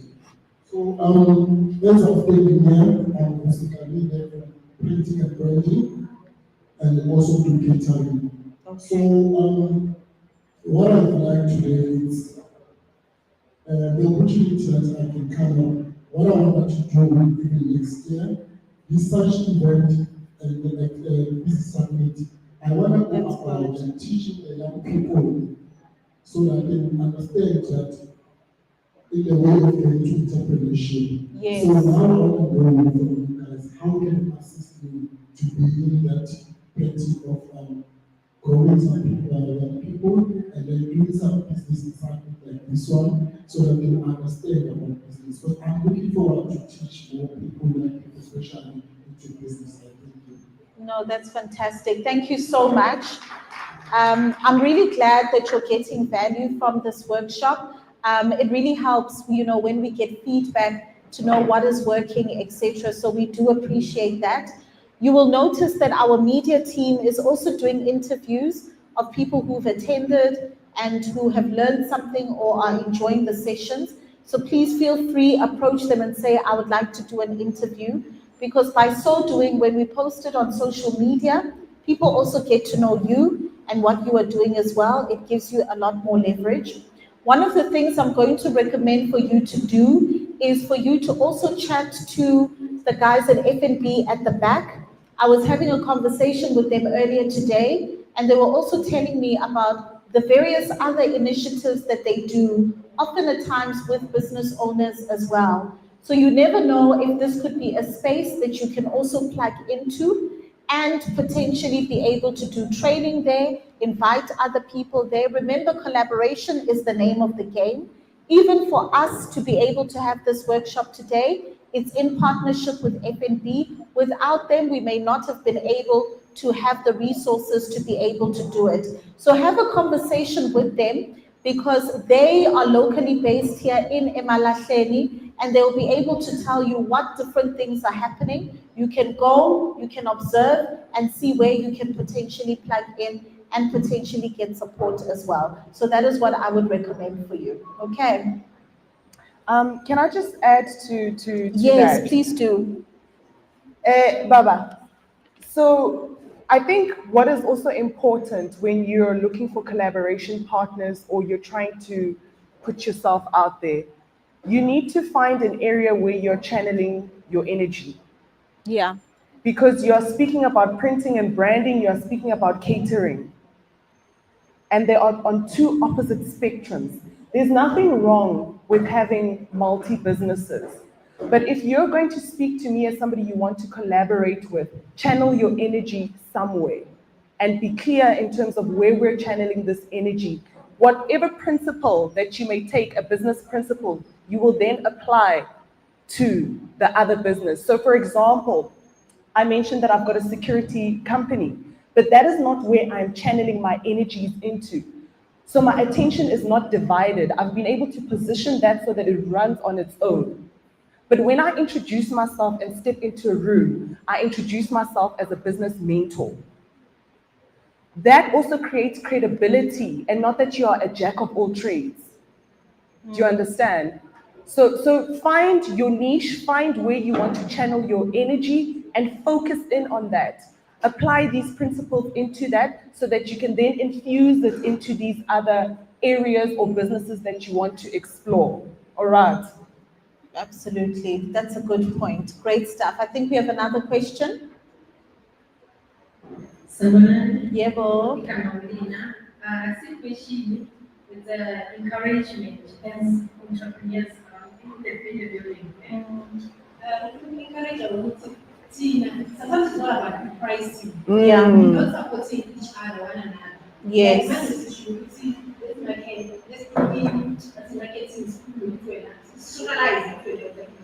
Yeah. Sometimes people in the sometimes a person without whereas when you're at the same price as the quality is the same. Yeah. Today I'm not in business. Like back then I'm a with one shop. Yeah. We didn't support one another. Today it's in Pakistan. I think okay, it's a person I'm not for that. But just you are not they are taking over our country. But that's not our business back then. So sometimes it's not about pricing. We're not supporting one another. And if you get scenario, they are not your friends. We are in a lesser inability. You can't do it. It's like much of festive. Example, it's like you over. When I don't know what you're not right, but where the money is. Instead of putting control in like, well, it has better money. I mean, parents. Yeah. If the friends say no, if you have to someone, we are having friends. I mean, I'm not sure money is 150. Okay, my son has money. I'm sure money is 150. We have a big garden so, and it is at the same quality. So Yeah. we support one another. So, yeah. Nice. Very, very well said. It's so true, hey? It's so important for us to support one another. And you know what? You can even develop an ecosystem, a referral ecosystem. Always in makeup refers the person to a person who does nails, the person who does nails refers to a person who does hair. And you can even reward each other if you want to and say, you know what, if when I refer people to you, you'll give me whatever amount. There's nothing wrong. That is also business. So let's not be afraid to refer. You know, sometimes we don't want to refer as if the money will come out of our pocket. Why is it behaving like that? It's as if it's going to burn a hole in your pocket. If they don't go to that person, you don't make any money anyway. But why don't we do it in such a way that if I refer someone to you, Nami, you'll give me my little 10 Rand at fan. So let us build that culture. I definitely agree with you. Are we running out of time? We're out of time. I see that we are running out of time. So what we will do though is if you want to ask any further questions, please make sure that you are plugged into our WhatsApp platform. Make sure that you are following Monetize Your Business on social media because we are sharing a lot of information on there that is going to definitely help you. Coach Mzwaki, can you just give us your final departing words? We are at a stage of the year where we are ending off the year. Festive season is coming. Before we get into Ubumnandi and everything, what are some of the things maybe we should be reflecting on before we come into the new year? I love that question because it boils down to something that I love to speak about, mastering of ourselves as you grow in your purpose as an entrepreneur, as a business owner. Self-reflection, guys. You know, behind these businesses is a human being. Yeah. You are fallible, you've got your own biases, you've got your own childhood traumas, you've got your own triggers, but you need to become self-aware as a business owner. You need to become self-aware, you need to understand how do you respond and navigate through challenges. What are your talents? What are your talents? How do I lean into them? Where do I need assistance? Reflect on all of these things so you go into the new year identifying who is going to help me in a particular area for me to grow as an individual so that my business can grow, right? You want to work on your mindset. You want to work on your soul set, your heart set, because it doesn't help to have a strong mindset, but deep down emotionally, I'll right.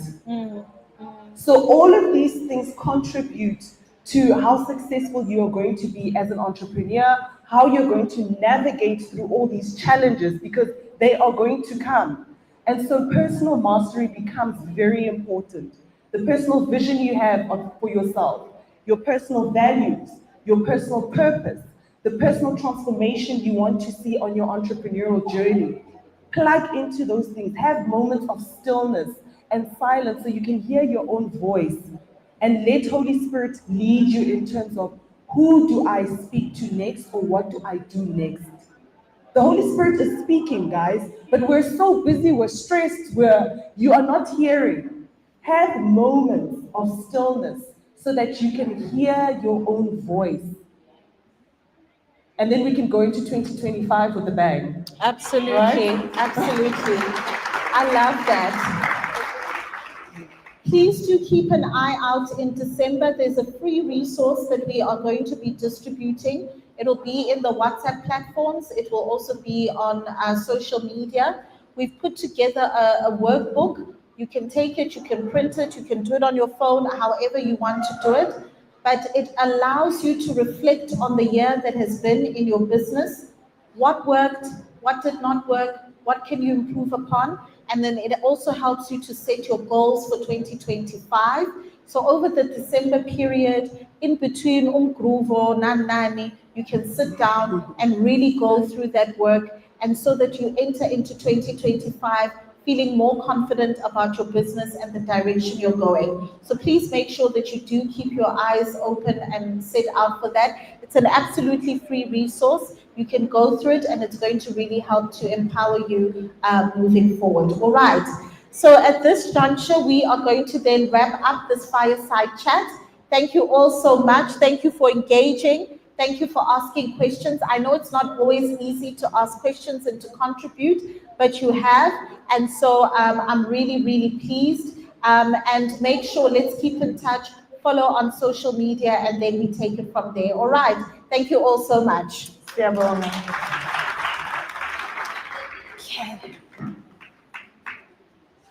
Stuff. Thanks. Thank you, Papa. Thank you so much, ladies. That was really good. Guys, give them another round of applause. Thank you, please. That was very, very valuable information, and thank you for participating with your questions. It's been so much appreciated, and thank you to everybody on the live stream also just giving their questions. We really appreciate that. What I'd like to do then in the meantime is to call the pitching candidates to please make your way to the front. That is Portia Mkabela. Portia, you here? Thank you, Portia. You can make your way. Millicent Shugube. Millicent? Where are you, Millicent? You can make your way to the left. Thank you. Then Nono Machiane. Thank you, Nono. Sylvia Sigo. Sylvia Putile Sigo. Sylvia, where are you? Okay, you can make your way, please. Thank you. Then Smangele Shabalala. Smangele, where are you? Okay, please make your way. Thank you. Yolanda Kosa. Yolanda, where is Yolanda? Thank you, Yolanda. You can make your way to the front. And then also Bali Matangu. Bali, where are you? Please make your way to the front. Thank you. Okay, so while they get mic'd up, I want to just share something with all of you. We have given them very strict instructions about how to pitch. And the reason for that, I want you all to take notes when you see how they pitch. Because generally, this is required of the information when you go to any potential funder. And also understand, a potential funder, your first funder is your client. That is your first funder. They've been given strict instructions to, in a 2-minute fashion only, to communicate a few things. Who are you? What is your business? How does your business make money? How does the audience reach you? What is unique about your business? Many of us, when we're in front of somebody to communicate what is our business, we can't communicate any of those things. And we may spend 10 minutes talking about our business, and nobody knows what the business is about. I've been there before as well. We had to learn. Not only did we have to learn, we were at a funding in Durban, in Sandton, yes, in May. And they had 18 or 20 different funders there. Big money. There were guys in the room asking for 5 million rand, 10 million rand, 20 million rand, and they were pitching. As we watched these pitches, some of them I looked at and I thought, this is so sad. They pitched for 5 minutes. Nobody knows what is their business. Nobody knows how this business makes money. And they ask for 20 million. No, guys, it's not fair. So these are the lessons that we've imparted on today. So please pay attention as they come through and pitch, and we'll be able to get going from there. I want to find out, is Portia ready? Is the mic ready? Okay, cool, great. So guys, also just remember, they've been practicing also in front of the mirror. They are nervous. They are nervous. They're out in front of all of their peers. When they come to the stage, all of you give them a round of applause. All of you give good energy. I don't want to see anybody folding their arms. It's not easy. Okay? So then let's do it like this. We're going to start with the very first picture. And the very first picture we have is Portia Nkabela. Guys, please welcome Portia to the stage!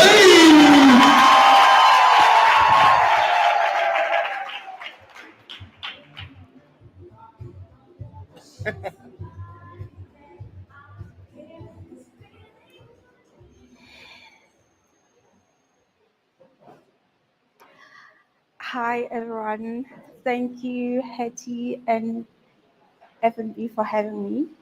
My name is Portia Mkavela, the founder of Izimanga and Media Advertising based in Witbank. My business specializes in media and marketing solutions, helping organizations, medium size and small size, to increase their visibility, to grow their audience, and to attract brand partners.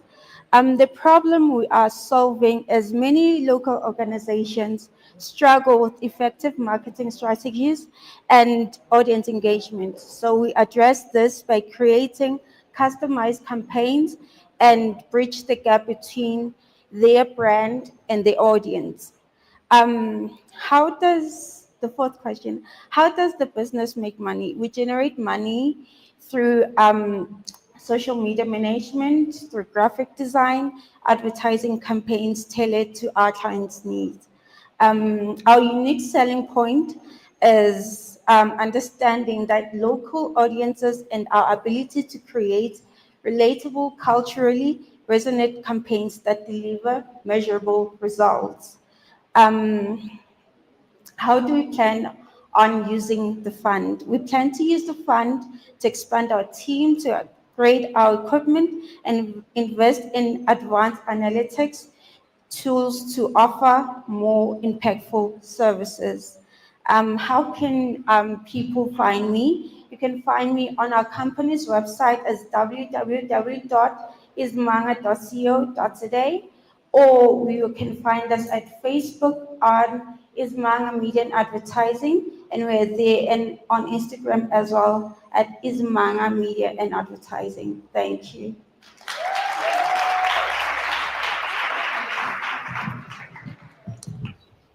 Thank you so much. And what I really like about that as well, Portia, thank you so much for respecting the time over the 2 minutes.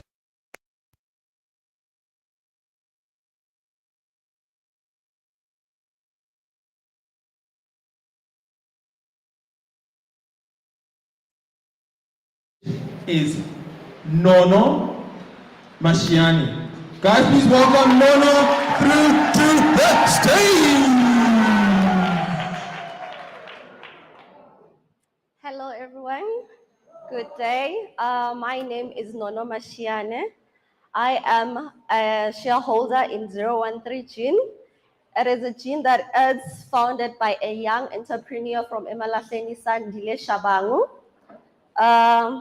As I've mentioned, we are a gin company. What we're selling basically is gin, and our gin is an original London dry gin. We get our gin from a distillery which is SAB approved. What are the problems that we are solving? We are solving a job creation and economic growth. The gin industry has contributed a lot in small business growth and job creation in South Africa. The rise of micro distilleries and gin tourism has led to more employment and economic opportunities. What does your business make money from? We supply local pubs, taverns, and clubs, and we also do pop-up stores. So that's how we get our money from. And from this money that we have made, we've been able to pay up the invested capital that have been borrowed to us. What is our unique selling point? We offer the finest, unique, and elegant gin that is perfectly distilled with special botanicals. Not only that, we give you a bottle that is sexy, unique, and perfectly sealed. What will we use the funding for? We'll use the funding to enroll in an online distillery, as we have mentioned before that we do not have a distillery ourselves. We'll use it to enroll in a distillery school that we will be able to learn and cook and produce the gin ourselves. Secondly, we'll use the money to purchase a small distillery machine for ourselves.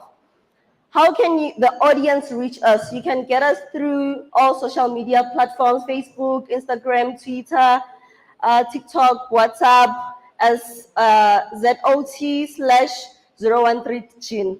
Thank you very much.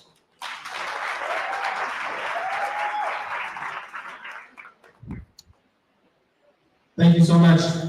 I actually wonder, who here remembers the questions they need to have answered? Is there anybody here? Let me repeat them. Okay. The questions that they need to have answered is, who are you? Who are you? What is your business? What is your business? How does your business make money? How does this business make money? What is unique about your business? What is different about your business that we should care? What will you use the money for? What are you going to use this money for? Also, how does the audience reach you? I like your business. How do I reach you? Those are the questions that they need to have answered. Are we ready with our next participant? Okay, cool, great. We'd like to welcome the next participant onto the stage, Sylvia Pumzile Siko. Please welcome Pumzile to the stage.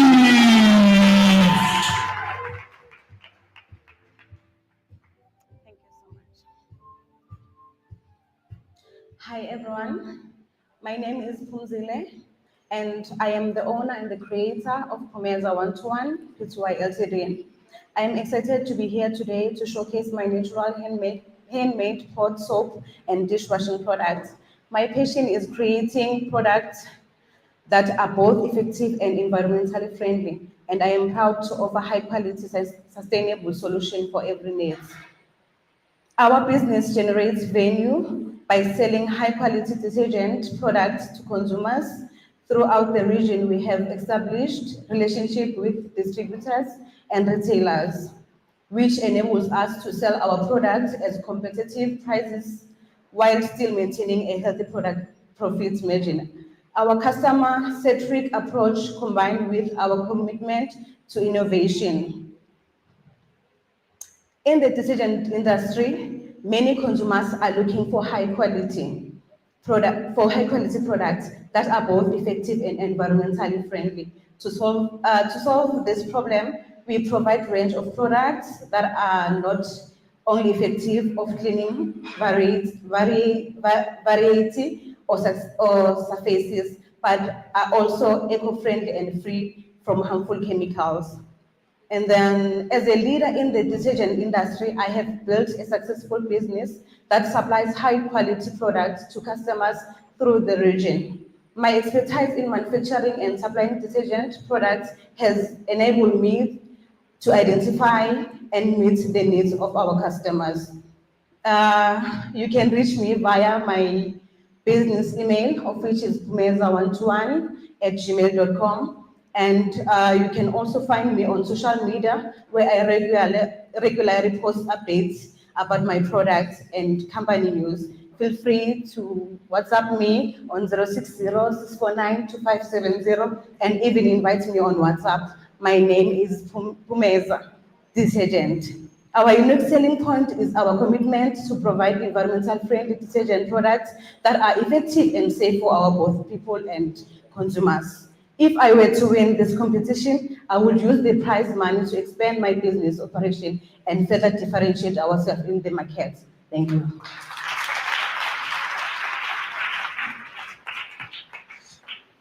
Thank you so much for that. And I really appreciate the energy that you're giving them. I was speaking to some of them at the back. Myself, Hetty, we do this quite often. Thank you. So it comes a bit easy. The way your energy is giving out to them and really, really encourages them. Thank you for participating the way that you are. It's really appreciated. The next participant we want to welcome through to the stage is Emalahleni Shabalala. Please put your hands together for Emalahleni! Yes! Thank you. Good afternoon. Good afternoon, everyone. I am Emalahleni Shabalala from Tasbury Tours. We are a travel and a tour operator company based at Emalahleni.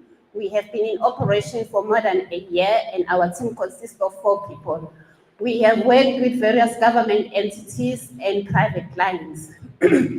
Our tours include nature reserves, game drives, and various activities such as zip lining and hot air balloon.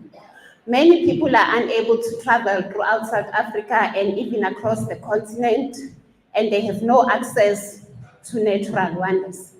Tasbury Tours offers customized, affordable traveling experiences to amazing destinations. We will use the 15,000 to buy a camera, a laptop, and a printer. Please visit our website at Tasbury Tours and social media at Tasbury Tours. Thank you very much.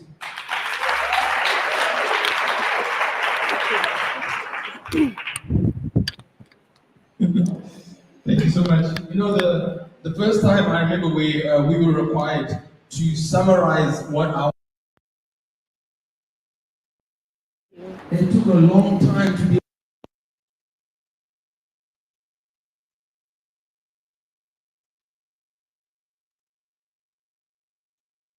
Because then we were able also to realize what our business actually is and what it is not.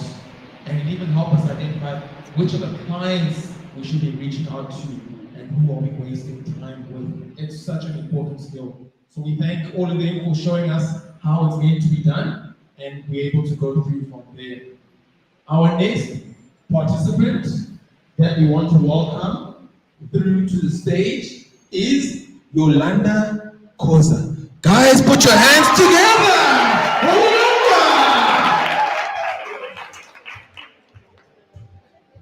Sanibonani bahlali base-Witbank, igama lami nguYolanda uNanziwa Kakhoza. Nginethinya abantu abayi-4 abasebenza ku-engineering company yami as a specialist and a certified engineer ku-excitation systems. Nonke njengoba nibona ugesi, niyazi ukuthi ugesi uyenzwa kanjani? Uyenzwa yimi nge-AVR ebizwa automatic voltage regulator, where I generate and I regulate the voltage from 122 so that you guys can have it at 240 volts. What is my business about? My business is an engineering company yokuthi isebenza ngogesi. What are the problem I'm solving? Africa is facing a challenge with electricity generation. With an excitation business, Engiranayo, we are estimated to actually produce ugezi, one being Inga, which can supply the whole of Africa, which is in Congo, and I am part of the project here, Snell. With that, however, I'm an OEM, I'm a after-sales support. They focus on CapEx projects, and then I'm a maintenance ourselves. Everything. However, in business, then how do I make money? For now, I generate money.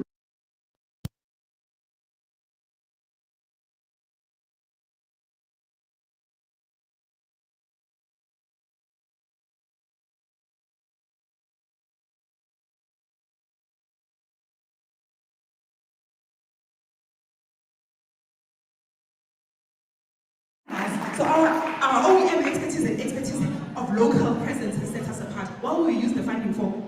PPE aina embroidery ngisayisebenzisa ukuthi ngifake embroidery ngifake nangapha emuva nikhona ukubona ukuthi DYHK contact me directly on www.dyhk.co.za or Yolanda at DYHK.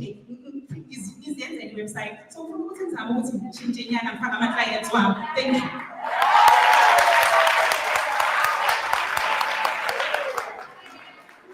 Yeah, the confidence is high there. Oh, wow. I'm taking notes. You don't even know I'm taking notes. Oh, wow. Thank you so much. And one thing I want to let all of you know, if you are not successful today when you applied to pitch, I know it's not nice, but it doesn't mean you cannot apply to our other workshops. You are allowed to apply. And I know that some of them will obviously not be here, but you're very welcome to apply. And you've taken notes, you understand, and you're seeing, what is required, how to step up. So you're welcome to apply. Don't be disheartened, okay? Guys, we got the final participant. Do you know what it must feel like for this person as the final participant? It's not easy. So what are we going to give? We're going to give energy. We're going to give all our energy to the final participant. Let's please welcome to the stage Mbali Mashangu. Welcome to the stage!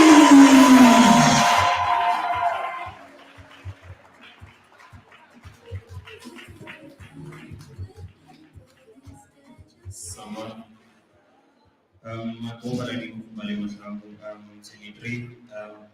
I have the clothing brand, but then it has two pillars. Because it's different compared to clothing brand.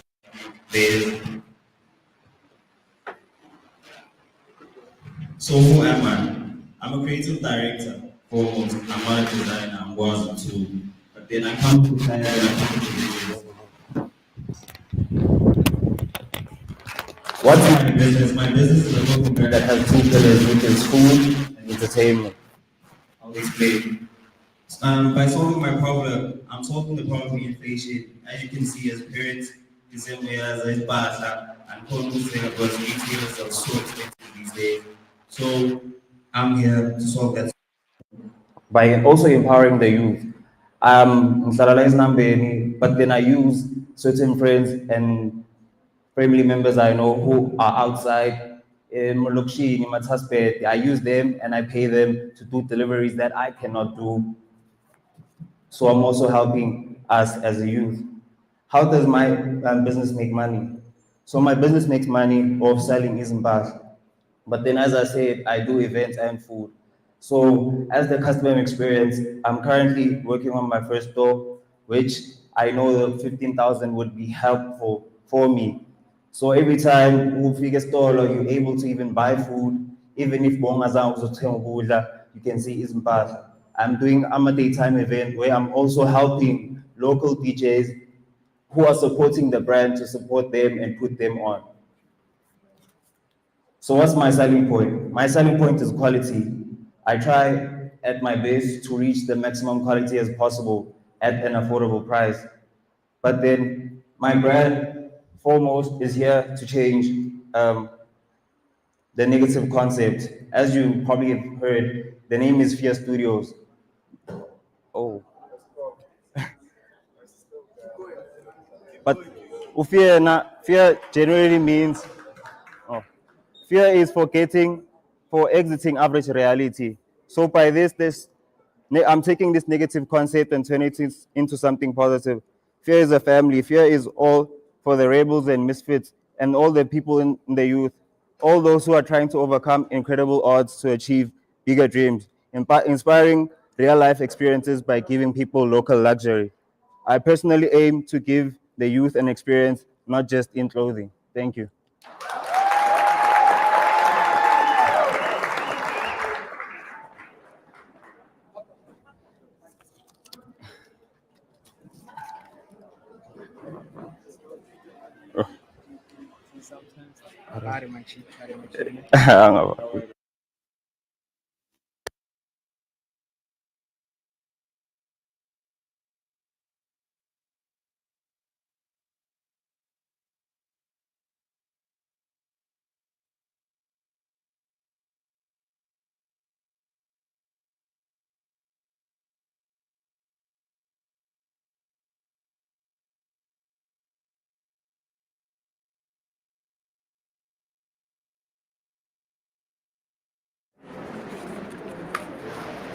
So, no weapon formed against us shall prosper. I'd like to ask for your permission, please, for this youth. I'd like to ask permission just to allow him to do that again, so that we can all be able to hear what he had to say. Is that okay? Is that okay?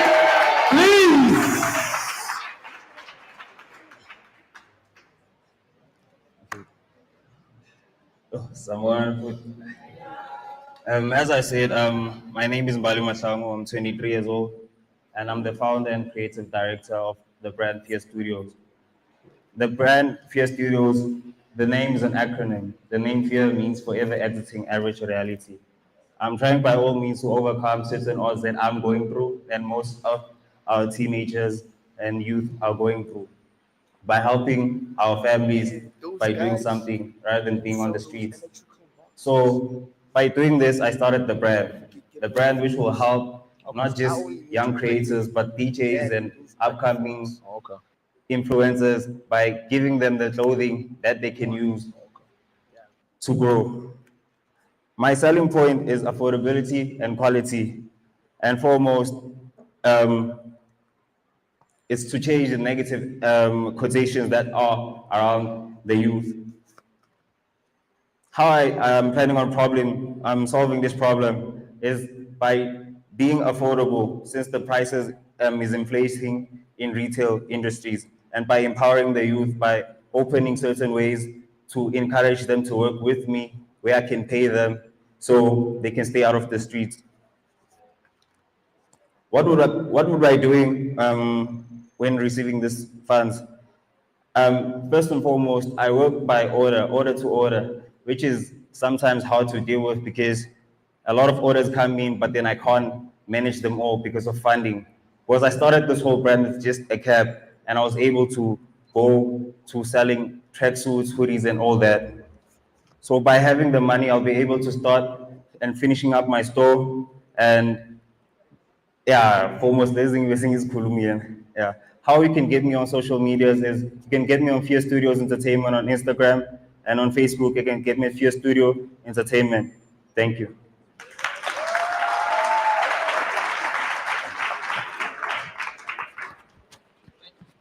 Hello, thank you so much for that.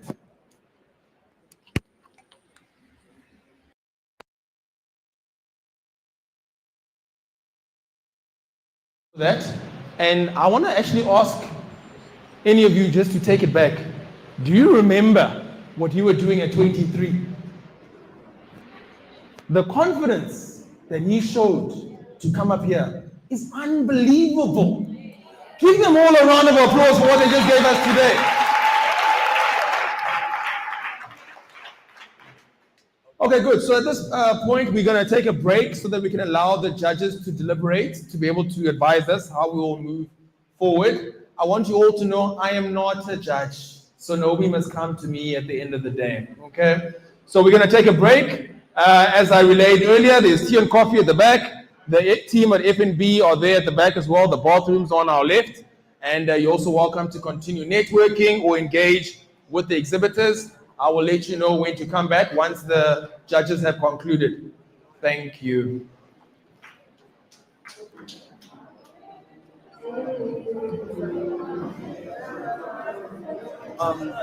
This lady says she got a WhatsApp saying she was selected. Are you Millicent?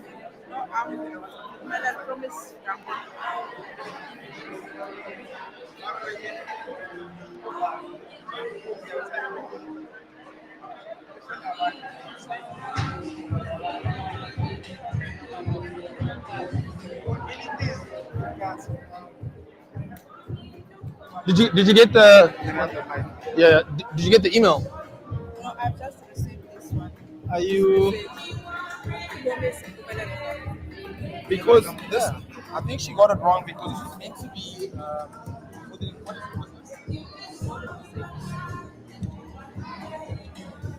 Yeah, because there's two people missing, I think. She's supposed to pitch.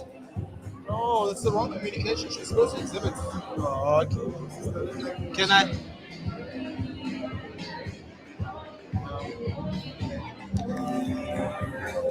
Yeah, can.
1, 2, 3, 1, 2, 3.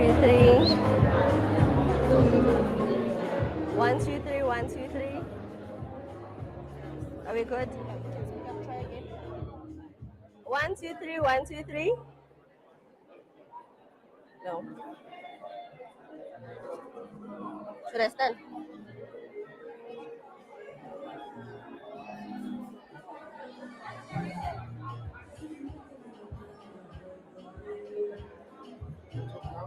One, two, three, 1, 2, 3.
who the winners are.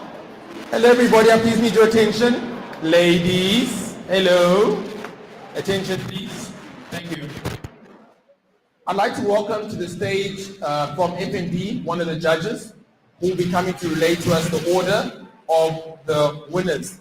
Please welcome Shirley Nkuna, who is FNB Senior Business Manager, through to the stage. Thank you. Thank you so much. Honoring the day. Good night. And to be present and be part of this presentation. Today was everybody did well, and then it's your part also. I will announce the third person. That is going to be the Wait. one. Drum roll, please.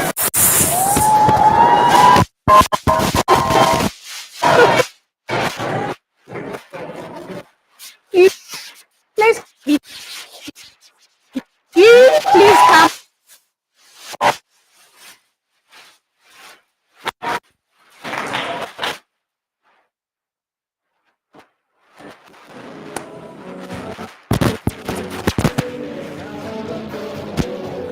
With a picture. We'll do a bit more right.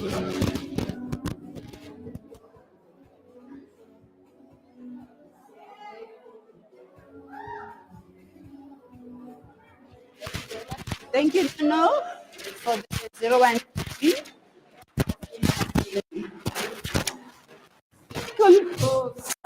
The company. Let's do that for.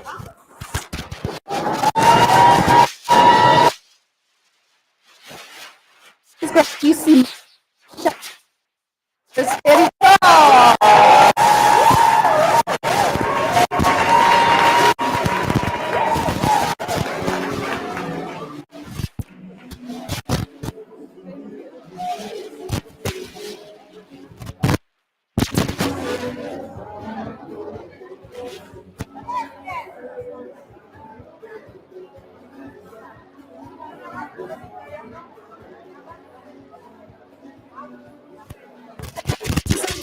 Just be choose.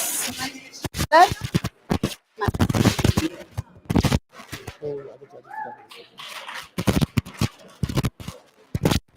Now, most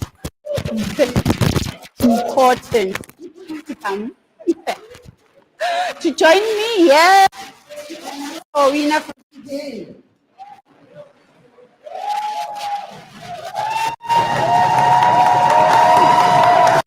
Come and party.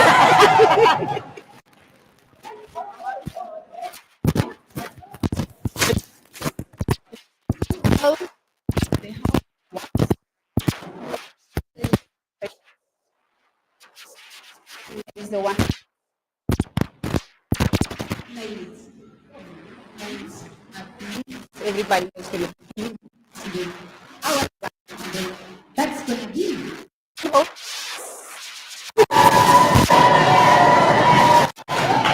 Yolanda Koza. That is our winner today.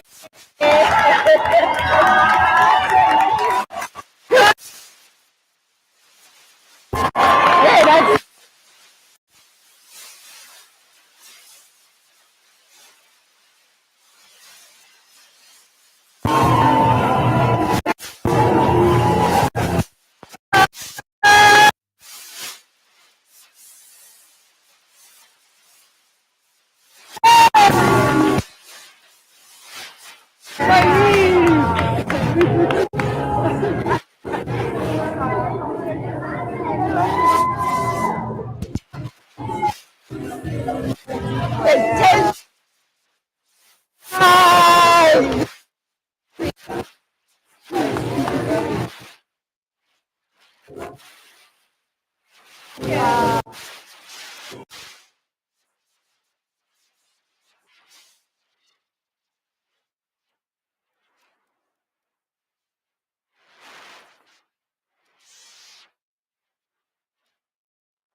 That's another picture.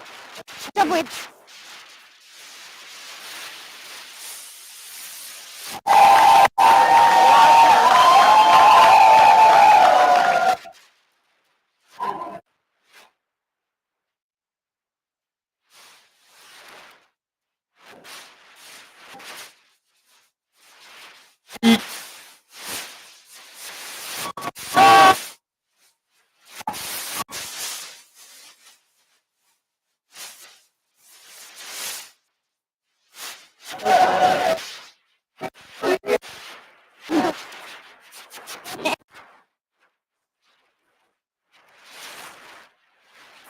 We are now at that point. The workshop has been concluded. Once again,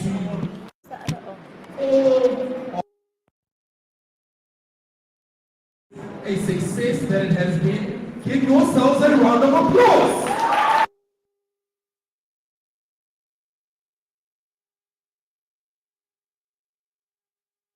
Biz and Hetty, the entrepreneur. Thanks also to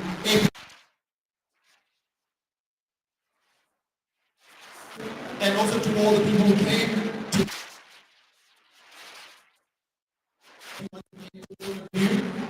please continue in your network to follow and to come when you do.